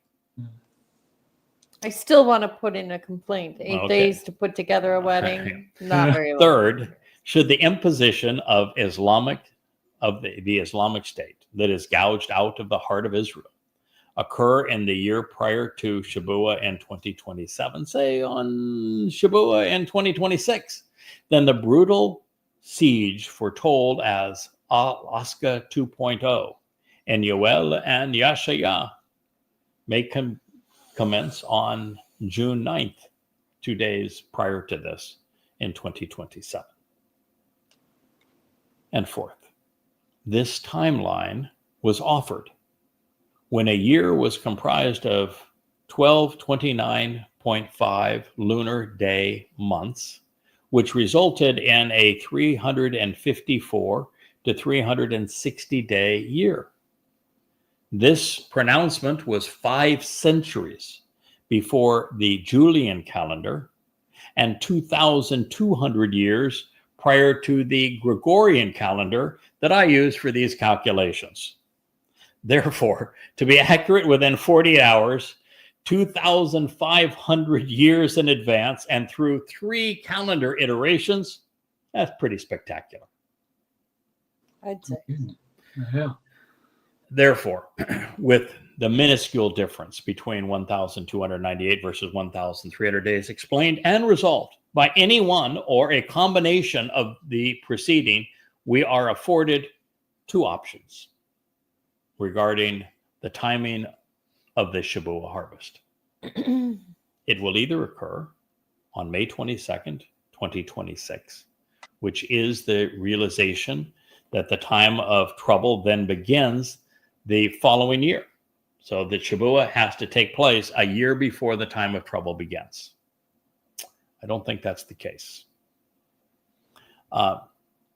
Or it will serve as the beginning of a 2,300 day period of anguish for Israel and the world. Now, if the former, the flood of Islamic terrorists described in Yashaya and Yoel, will commence a year after the harvest. If the latter, it is a simultaneous event occurring with exacting prophetic documentation. Now, since we have received very specific pronouncements from Gabriel, Michael, and now the Palmoni, as one of the witnesses regarding the arrival of Satan's corporeal manifestation, of his pronouncement that he is God, and of the day the witnesses begin their mission against him, there is no reason for us to treat this documentation any differently. Further, when we consider the specificity of Gabriel's attestation of the day he would arrive in Jerusalem to fulfill Pesach, Matzah, and Makorim, which is presented in the 9th chapter, that being in 33 CE, there is every reason to respect the accuracy of these numbers. Further, while we can disagree on the conclusions, I am expecting the Shabuwa Katsir to occur on the 11th of June in 2027. And personally, I'm thrilled to have more time to accomplish this mission as a result. All of Team Yahweh is thrilled, I think. I think we're all delighted. I know that's the first thing you told me, Kirk. I asked you if you've read through this. What are your conclusions? And your first sentence is, I'm thrilled that we have more time. Yes. What do you think there, Kevin? Enough time to get YouTube up and roaring? Right. Well, absolutely. I mean, more time is always better. I mean, the more allowed to come in, more time for us to perfect our craft and get better at what we do. So absolutely. I remember after pulling Leah out of her garden, and I was rather flushed when I first figured this out, and I said, we got to talk. That Leah's response was, so that's good news. Let's go back to work. And and when I told Rich, I said, okay, Rich has uprooted his life and moved here, and now he's subjected himself to another year in our company. What is Rich going to say about all of this? And Rich just smiled and said, man, I'm delighted. This is really good. Got more time. More time, man. It's more everything time. everybody wanted. Yeah, that's what, if you are devoted to Yahweh, if you care about what God wants, if you love our King, that everybody that is in that group wants the maximum amount of time that we can have to accomplish this mission and to do it as well as it can be done. And so even though when we leave, we are increased 4 dimensions beyond where we are. We inherit the universe. We go to be with God himself, which is a lovely improvement from where we are now. Oh, yeah. We would all postpone that gratification to have the opportunity to serve in the trenches longer. Yes. Because what we do now can never be replicated. Right. And we have eternity to celebrate. We got one shot. This is our one shot, and then we have eternity to celebrate it. And the more we accomplish, the more we are representative of those who stick with it and perform for Yahweh and for our King, the better. Look at even Wookiee is smiling. He's saying, yeah, man, I'm in it. I'm in. This is good news. Well, since there is an additional insight provided by Gabriel regarding this time, I'd like to jump ahead and consider it now, because these are some interesting insights in this regard. The many promises associated with Shabuwa and the Shabbat. This is Gabriel Dode speaking to us, along with the vows pertaining to the things 7 represents, even 7 sevens, Shabuwa and Shabbaim, are determined and decreed on behalf of your people, the extended family, and upon your set-apart city and its distinctly uncommon inhabitants, to bring an end to religious rebellion, eliminating the revolting communal defiance and contrarian views. Pasha here, so this is the same thing. He's talking about bringing all of this to an end. To affix the signature which seals up the guilt associated with having missed the way, precluding being wrong again. Now he's going and he's speaking about what he himself is going to do on Pesach. To provide reconciliation for religious error, purging the perverse corruptions and twisted perversions.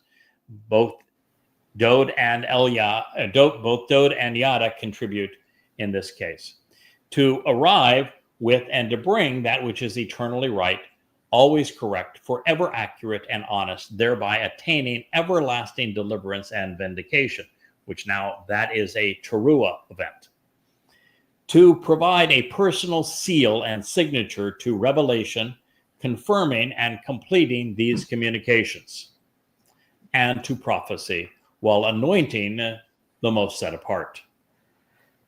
Therefore, know and gain insights to understand that from the going forth of the word to return and restore, rebuilding Jerusalem, until the restoring testimony and the eternal witness of the Son of the Sovereign, who is conspicuously making this known, and who is providing the leadership and counsel as the Messiah, the anointed Messiah, are 7 sevens, and thus 7 promises and fulfilled vows.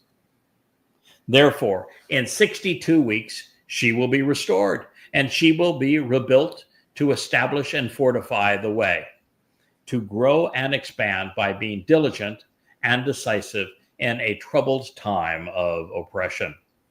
Daniel 9:25. Then after the 62 weeks, the anointed Messiah will be cut off and separated, but not for himself. And therefore he, as an exceedingly influential and self-aggrandizing and overbearing person, will vault himself into prominence by arrogantly confirming and imposing a treaty, a covenant agreement, and arrangement with a great many, including plenty of rabbis, the preponderance of people, especially the elitists, for 1 week, based upon a single promise during a particular Shabuwa. Wow. Daniel 9:27, that affirms that Shabuwa is the time of the imposition of the two-state solution, does it not? Yes. Now, it does not say that it has to be this Shabuwa of the beginning of the time of troubles. No. So it could be the Shabuwa on 22 May of 2026. But it says that this event is tied to Shabuwa absolutely, unequivocally. And that the person who is the primary advocate of this solution, with many others collaborating with him, is the Torahless one known as the Antichrist. Known as Donald Trump. Known as Donald Trump. That is correct. The dumpster. Then it says, and halfway through the week, he will stop. Now, halfway through the week. Now, this is kind of an interesting thing, because if the two states dissolution is on the 22nd of May 2026, then you have a week that would be 7 years and 4 months from that point. While that still leaves us with the harvest on and the beginning of the time of troubles on June 11th of 2027. So there is no conflict at all between the time should this be the case, and should that be the case, it puts us something that Kevin, you said at the beginning of that before the show even began. If in fact we get to do as this suggests, have the benefit of the two-state dissolution of Israel that is spoken of so eloquently also by Yeshaya Isaiah in the 17th chapter, also associating it with Shabuwa. If that occurs 22 May of 2026, as we have anticipated, and then we have a full year from that point to continue to work before the time of trouble and this Al-Aqsa flood 2.0 occurs, boy, what an advantage we're going to have in terms of the credibility of predicting that, which is what we're doing. Right. Mm-hmm. So I think I think what this is doing is opening up that possibility for us. So it says halfway through the week, he will stop the observance of the Shabbat, and he will seek to forestall the benefit of the sacrifice, which has been freely offered as a gift. So in addition to saying, I'm God, that the gift that has been offered, which is Pesach, Matzah, and Bakurim by Dode, that's the very thing he was talking about fulfilling. This Torahless one, the Donald Trump, is going to say, nope, you cannot celebrate Passover the way it was intended. I'm moving it to a Shura day. Sure. Yeah. So that's what he's speaking of here. The most extreme aspect of this vile and abhorrent action of repulsive religious idolatry will devastate and desolate. It will incapacitate up to the very end, bringing destruction and annihilation along with the conclusion of the restoring witness. Going to go all the way to Teruah, the day of the witness.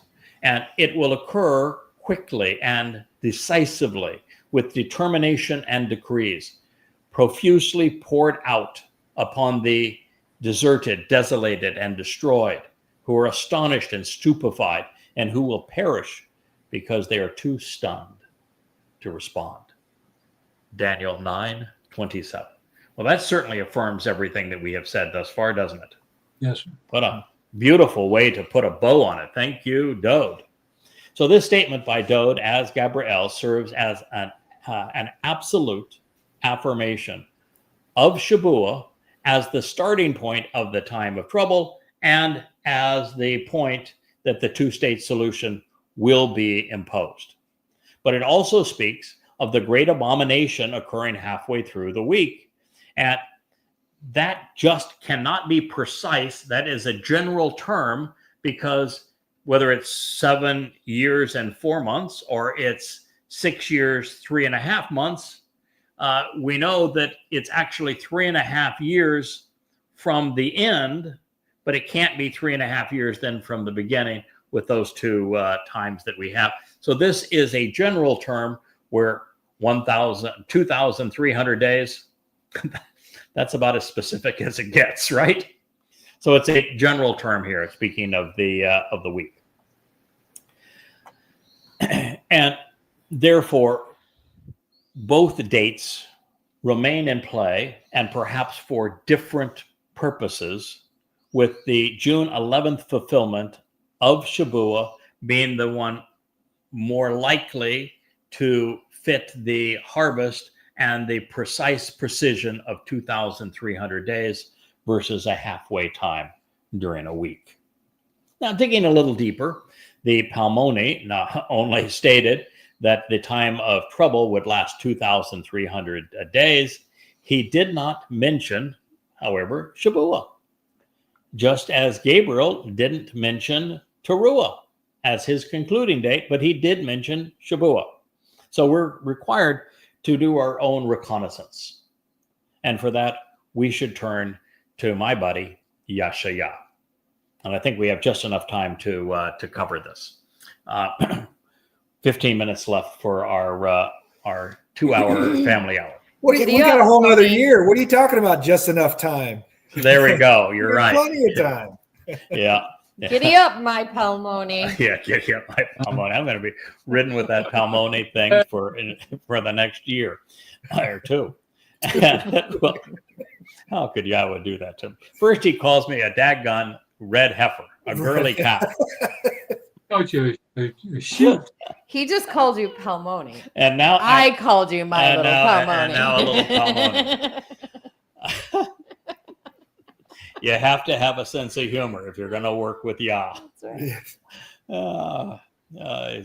But part of the joy of the whole process, though, is God doesn't even take himself all that seriously. I mean, God pokes fun at himself.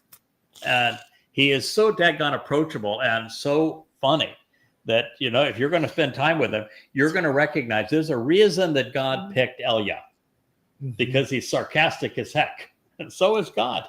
You know why he picked Elia? What's Not that? just because he's sarcastic. Because he's brilliant. He says what others don't dare say. No, he does. Yeah. Well, there are a few people that will say it too. His Palmoni. And it will actually come to pass in that day that the size of Israel will be decreased to the point of no longer being sustainable. Then the most important place at the midsection of his body will be lean, shrinking in size, sacrificed in a counterproductive and unsustainable manner as part of the hidden agenda of disease dignitaries. Isaiah 17:4. And it will become like the gathering in and receiving of a harvest at the proper time toward the end of what must be cut short for the extent of man's provocation and anger, reaping the standing grain from the chaff in season. Standing grain that is reaped is Shabuwa.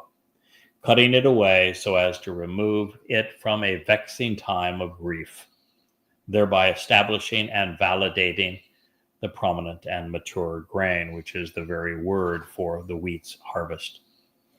Also, his Zeroah, the one who sows and cultivates the seeds, will produce this harvest.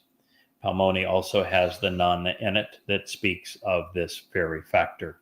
And it shall be as one would conduct a gleaning, a secondary harvest of first fruits in the valley of Raphaim, in the midst of those destined to die who were too set in their ways and too apathetic to exert the effort required to prevail. We're now talking about Teruah. In him, Jacob and Yisrael, as well as the covenant, there will be those souls who will be spared and survive, in addition to the physical bodies of those who will be left behind. Gleanings of those purposefully left behind on the vine and in going around at the right time of year to remove from a threatening and dangerous situation, encompassing and striking them with a branch as a means of harvesting an olive tree. There will be 2 or 3 ripe olives at the uppermost branch, Yehudim, and 4 or 5 on the fruitful and productive branches which were separated and cut away. Israelites, prophetically declares Yahweh, the God of Yisrael. 17:6. So we're now given the starting date and the ending date, Shabuwa and Teruah, and a direct correlation again for a second time of the treaty that thins Israel at the waist, making the country indefensible, occurring on Shabuwa.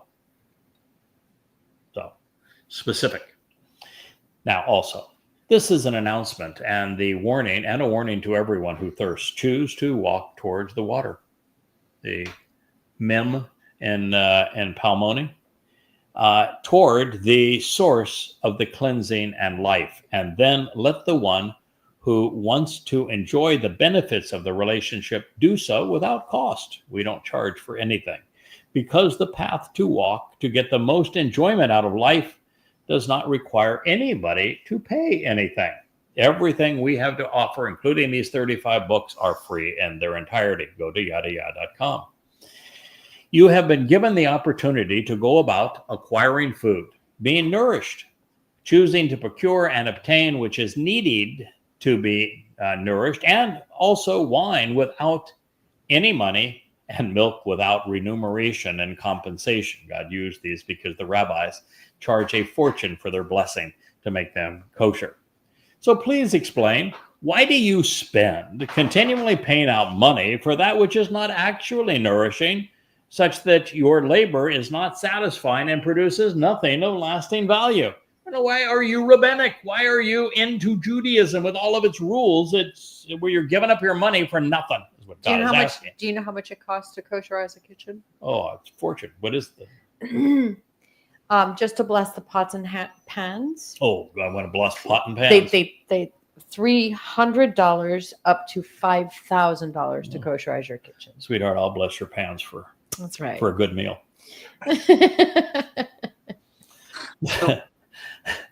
What a racket! What a racket! What a racket! Listen diligently to me and be nourished by that which is good, by that which is useful and beneficial, productive and valuable, pleasurable and enjoyable, with these being the most desirable and beneficial options for your soul. Isaiah 55:2. Incline your ear, doing so of your own volition, and choose to walk to me. Decide to actually listen so that your soul might continue to exist. Then I will cut you into establishing for you the everlasting Bereth covenant, which was affirmed and verified with unremitting love and unfailing devotion by Dode. Uncle Dode. By Dode. Yeshaya, Isaiah 53. He is our King. He is our Savior. He is the Messiah and Son of God. Now presently, therefore, the Ed, this enduring witness with restoring testimony regarding the means to return, who will be providing evidence regarding eternity for as long as time permits, which we now got a reprieve on time, to people of every ethnicity, culture, and those being gathered, the community being brought together and assembled for this reason, I will bestow, offering him as a gift, bringing him forward at this time and devoting him to this purpose. That's your little Palmoni. As an authorized counterpart and a prince publicly promoting the truth, as a conspicuous messenger announcing what needs to be said and known, as the leader of the royal family, and as an instructor and teacher providing direction, who is appointed or ordained and in charge, whose authority should not be questioned, for an archaic and misled world of people from every ethnicity and culture who are now gathered for a common cause. Isaiah 55:4. So it's settled. The little private thing between you and I, that I'm your gift, and I said, no, you're my gift. Oh no, still we're not. No, you're still my gift. Therefore, presently, it's our ongoing argument all the time. I said that Yahweh gave Leah to me as a gift, best gift ever. Goes you back to the garden where Adam said, "Wowza, this is the best gift ever." So I'm still convinced that that is the case. She's not going to convince me otherwise. Therefore, presently, a lone goy, a non-Israelite, whom you do not know as Yada, and of whom you have consistently failed to recognize or appreciate, who you should read and recite, welcome and greet. In addition, this lone goy, who is not understood or respected by you as Yada, and who possesses information you fail to comprehend, will be quickly brought to you and will waste no time in his intense and consistent focus on you as he pursues you on behalf of Yahweh, your God, and the set apart one of Yisrael. That is our mission. We are pursuing you. Can we stick a pin in that? For indeed, he is reaffirming your status. He is lifting you up by shaking the tree to knock off the fruit so that you can be gleaned, preparing you for the harvest by recognizing and respecting your value. Yeshaya, Isaiah 55:5. So, Yahud, recognize this. There isn't a single goy out there who is not wasting your time with the absolute truth or giving you such a wonderful gift. And unrecognized, you spit in his face. You refuse to listen. It will be on your undoing. Listen now while you still have time. Israel and your Yehud have spit in the face of God's witnesses and prophets, and in God's For a face very long himself time. Mhm. for a very long time, 3,450 years. So it is common territory to be mocked and spit at and not appreciated for reaching out, trying to uplift God's people. Everyone that the Israelites have spit upon, who have renounced, who have told to go away, who have mocked, have been engaged in the process of lifting them up, of recognizing that they have value, of reaffirming your status with God, of shaking the tree to knock off the fruit so that you can be gleaned, of preparing you for the harvest. That is what we're doing. And your thanks is to kick sand in our face. And you did it. They'd rather wrap their arms around the devil himself. They would. In the choice between Yahweh and Trump, you're picking Trump. That's right. And the choice between religion and relationship, you're picking religion. Dumb choice. And the choice between what God is offering you through this individual, this Nakri, this Choter, and Netanyahu, you're going to choose Netanyahu. Very few of you are going to capitalize on this opportunity. If Yahweh told them it was day, they would say it was night. Yes. And you're hearing this from this individual because there wasn't a single one of you who was willing to listen to Yahweh and act in this role. And matter of fact, once you know what the role is and everything God wants you to do, there's not a single one of you that wants it. And so the only way God could find somebody to do this is go outside the family. And he found a guy that was willing to do it. He has a guy. He found a guy that was willing to do it. And here we are doing it. That's right. So get over your hatred of Goy now. Yeah, God didn't say hate the Goy. No. He didn't say that's purely religion. No, what he said is don't embrace the ways, the religious and political ways of the Goy, and that's what you did.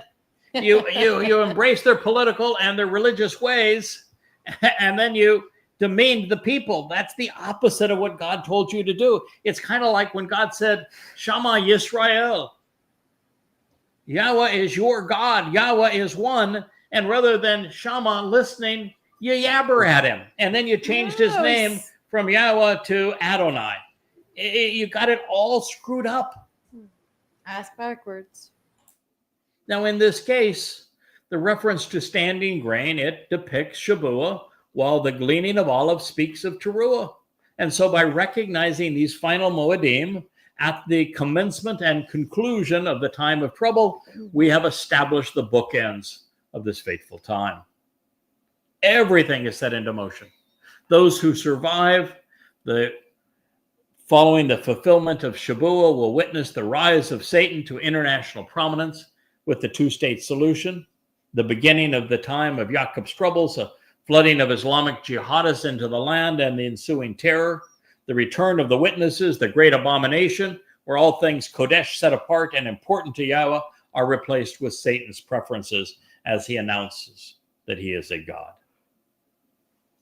Got it. Got it? Nice job, my little Palmoni.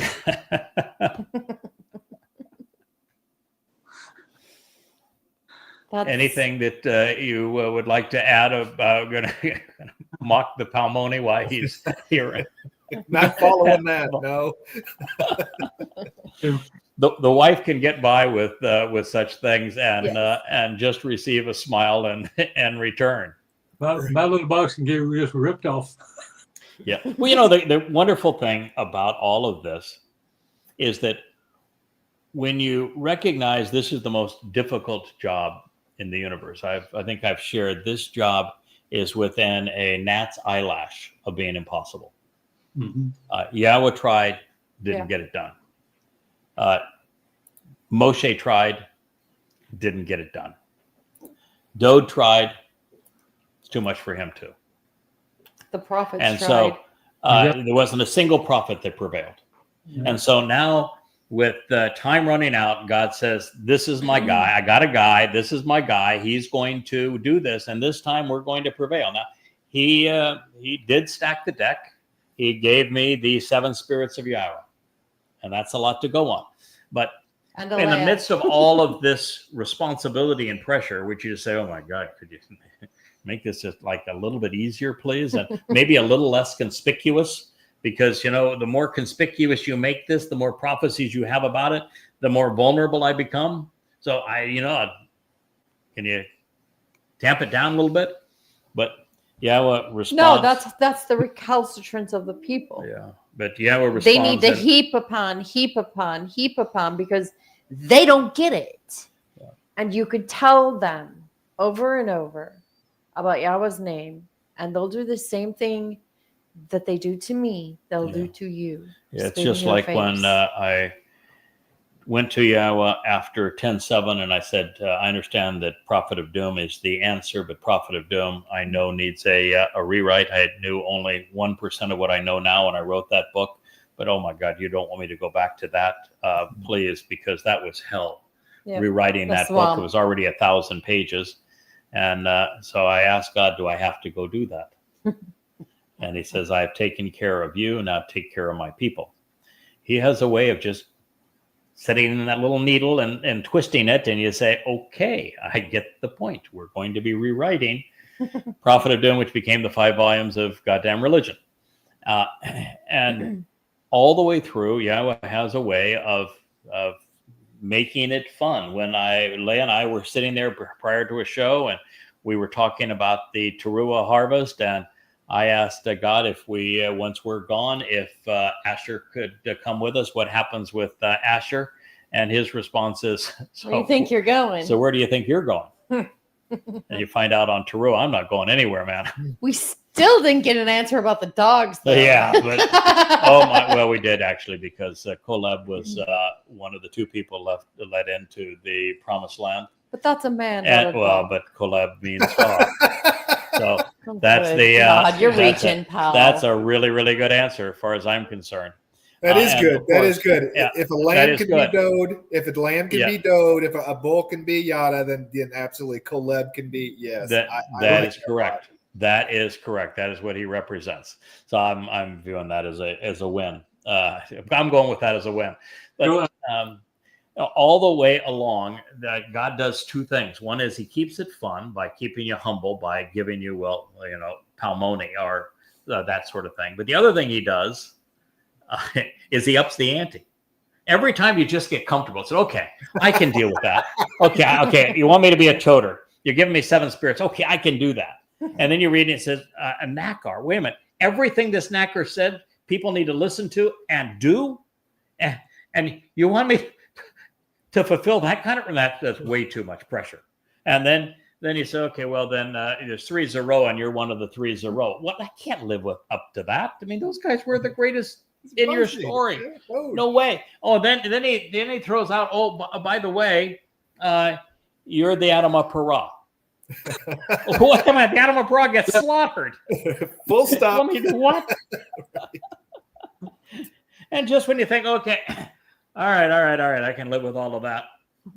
Then he says, oh, by the way, you're my Dode in the story of El Dode, and which is the answer to Moshe when he gave up, when Yahweh says, not to worry, I got a couple of guys. and then it has, my Dode as a prophet. And you go, no, you don't want to, no, I don't want that. Look what happened to your prophets. Your prophets were all trounced.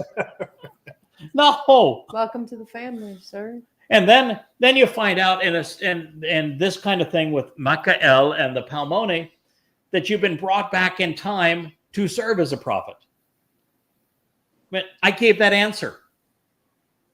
Yeah. So you want to know about being a prophet? That's me giving the prophecy 2,600 years ago.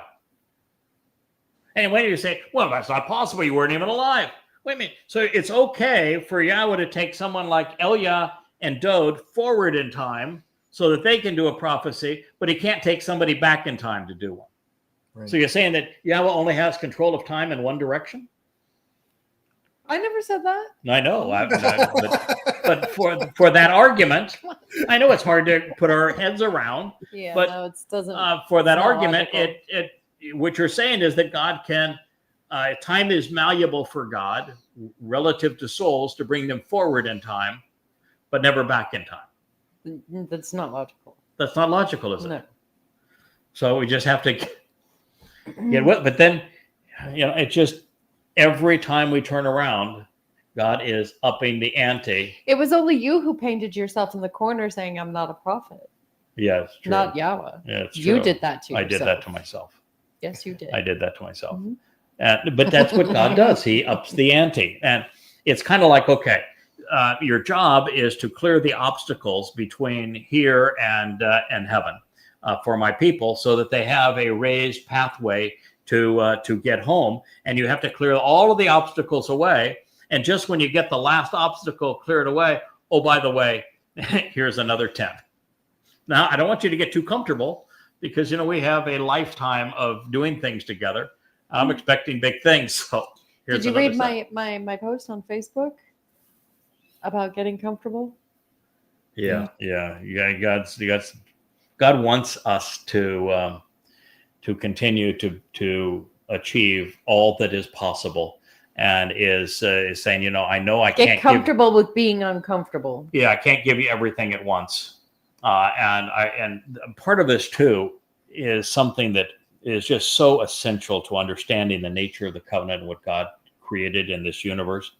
There's a lot of folks, not a lot, but there are some very vocal people out there that are want to demean me in this role that God has assigned by saying that you have been wrong at times and you've changed your conclusion many times. And like, for example, on this, I'm saying that 22 May of 2026 can be exactly what I have thought in terms of the two-state solution, but it does not represent the harvest that begins the time of trouble. That is going to be the 11th of June. You know what? It doesn't matter because Yahweh promised us certain set of parameters. That was that we would grow, that we would be enlightened, yes, that we would also, as long as we were open-minded. right. So the point here is Doesn't make any sense.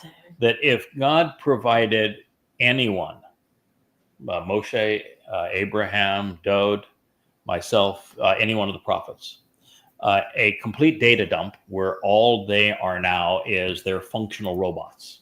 They're megaphones, they're hands that write, but they're not thinking about any of this. They're not learning it. They're not processing it. They're just a AI. You tell it, I want this, and it spews it out. So it's not a person actually filtering this through and growing in the relationship. If God did that, there'd be no growth. There'd be no family. There'd be no concept of a father and son. But Yah's approach is very different. Yah's approach is, I am engaging with you as dad, and you are my kid. And with a kid, we don't start by saying, I think what we're going to do today is we're going to memorize the Encyclopedia Britannica. And then after we do that, then we're going to go off and learn atomic theory. Okay, so that doesn't sound like fun to you, but it sounds like hilarious. When you're 2 years old. What God says is there's things that are appropriate for each age. And as we grow up together, as you go from being an infant with me and just learning my name and coming in ideas to who I am, to the point that you have enough knowledge that you can look into this camera and speak to my people, that process we're going to engage in together. I'm going to teach you through my Torah, prophets, and Psalms and my spirit, and you're going to learn. And as you learn, you're going to grow in understanding. And part of that growth is that you refine and you learn things that you would never have known from the beginning. So, for example, when you're doing this analysis that we just shared, until you understand the importance of Teruah as the event of events in the last days, you're not capable of dating any one of these things. And until you really understand the full picture that God is providing, you can't even effectively translate. But proof is, look at how horrible all of the English translations are. So you really have to grow up with God in this role, which, I've got now 24 years of every waking moment essentially doing that. So that is his process. This is what he wants. And All three of the Zeroa had a few decades into their work. sure. All three. Yeah. And No what exceptions. what God is looking for is somebody who has the humility to say, I think there's a better explanation for this. And is willing to look you in the eye and say, I've learned something in the last couple of days. And based upon what I've learned, I want to share with you my thinking on this so that you understand these conclusions and why they were drawn. And that is something I think that all honest searchers want. It's a great approach. And it's something that God wants as well. I'm somebody who could laugh at his wife calling him my Palmoni. Indeed. You have to have a sense of humor to do this. So what do you think there, Keeper of the Cables? Will there be a My Palmoni action figure coming soon? Only if Leia makes one.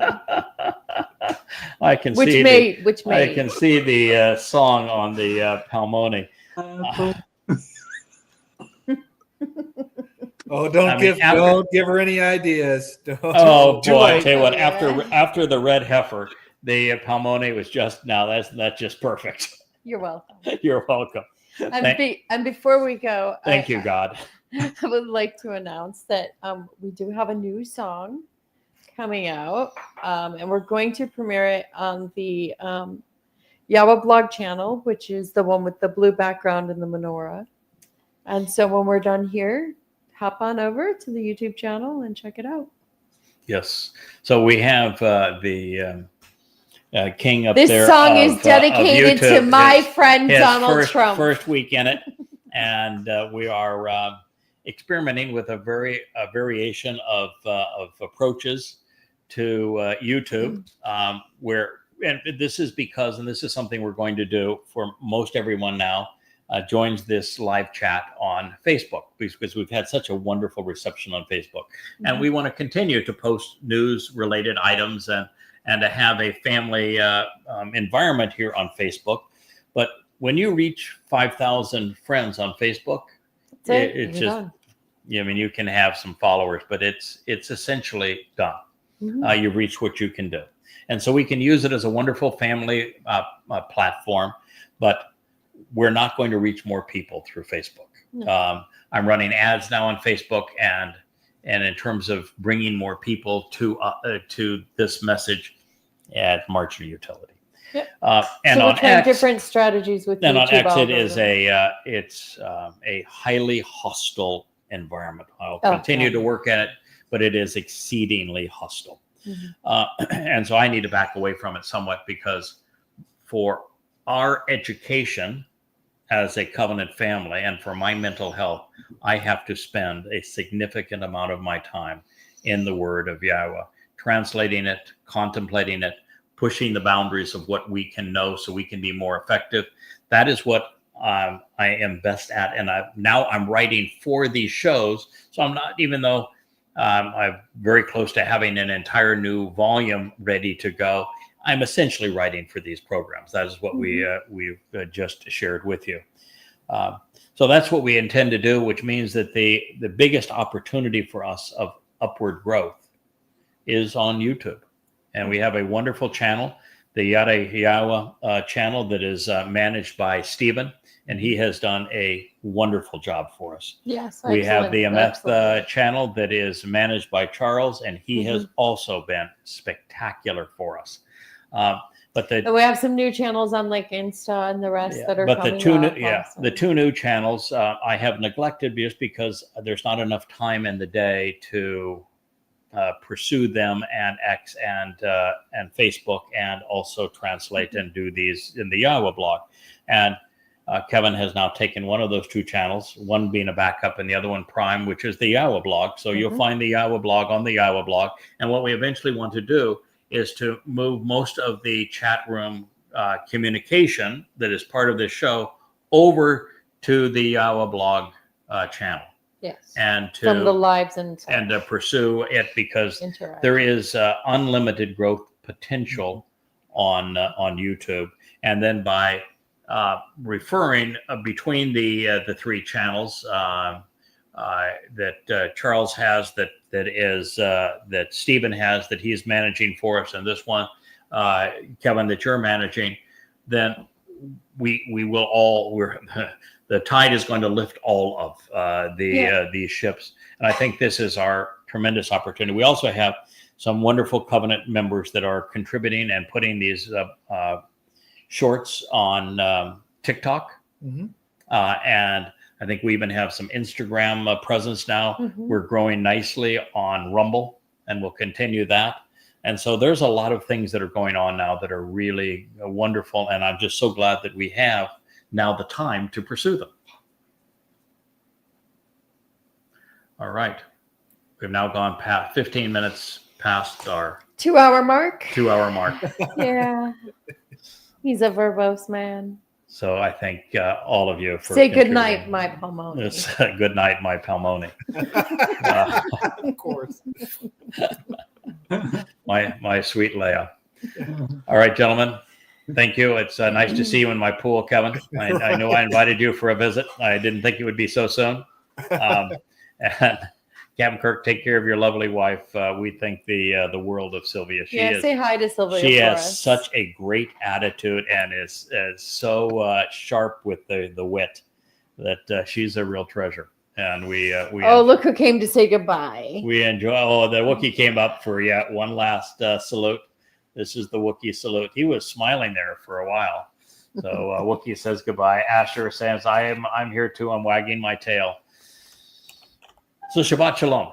Good night, everyone. Shabbat We look forward to Shalom. being with you again tomorrow. May God bless.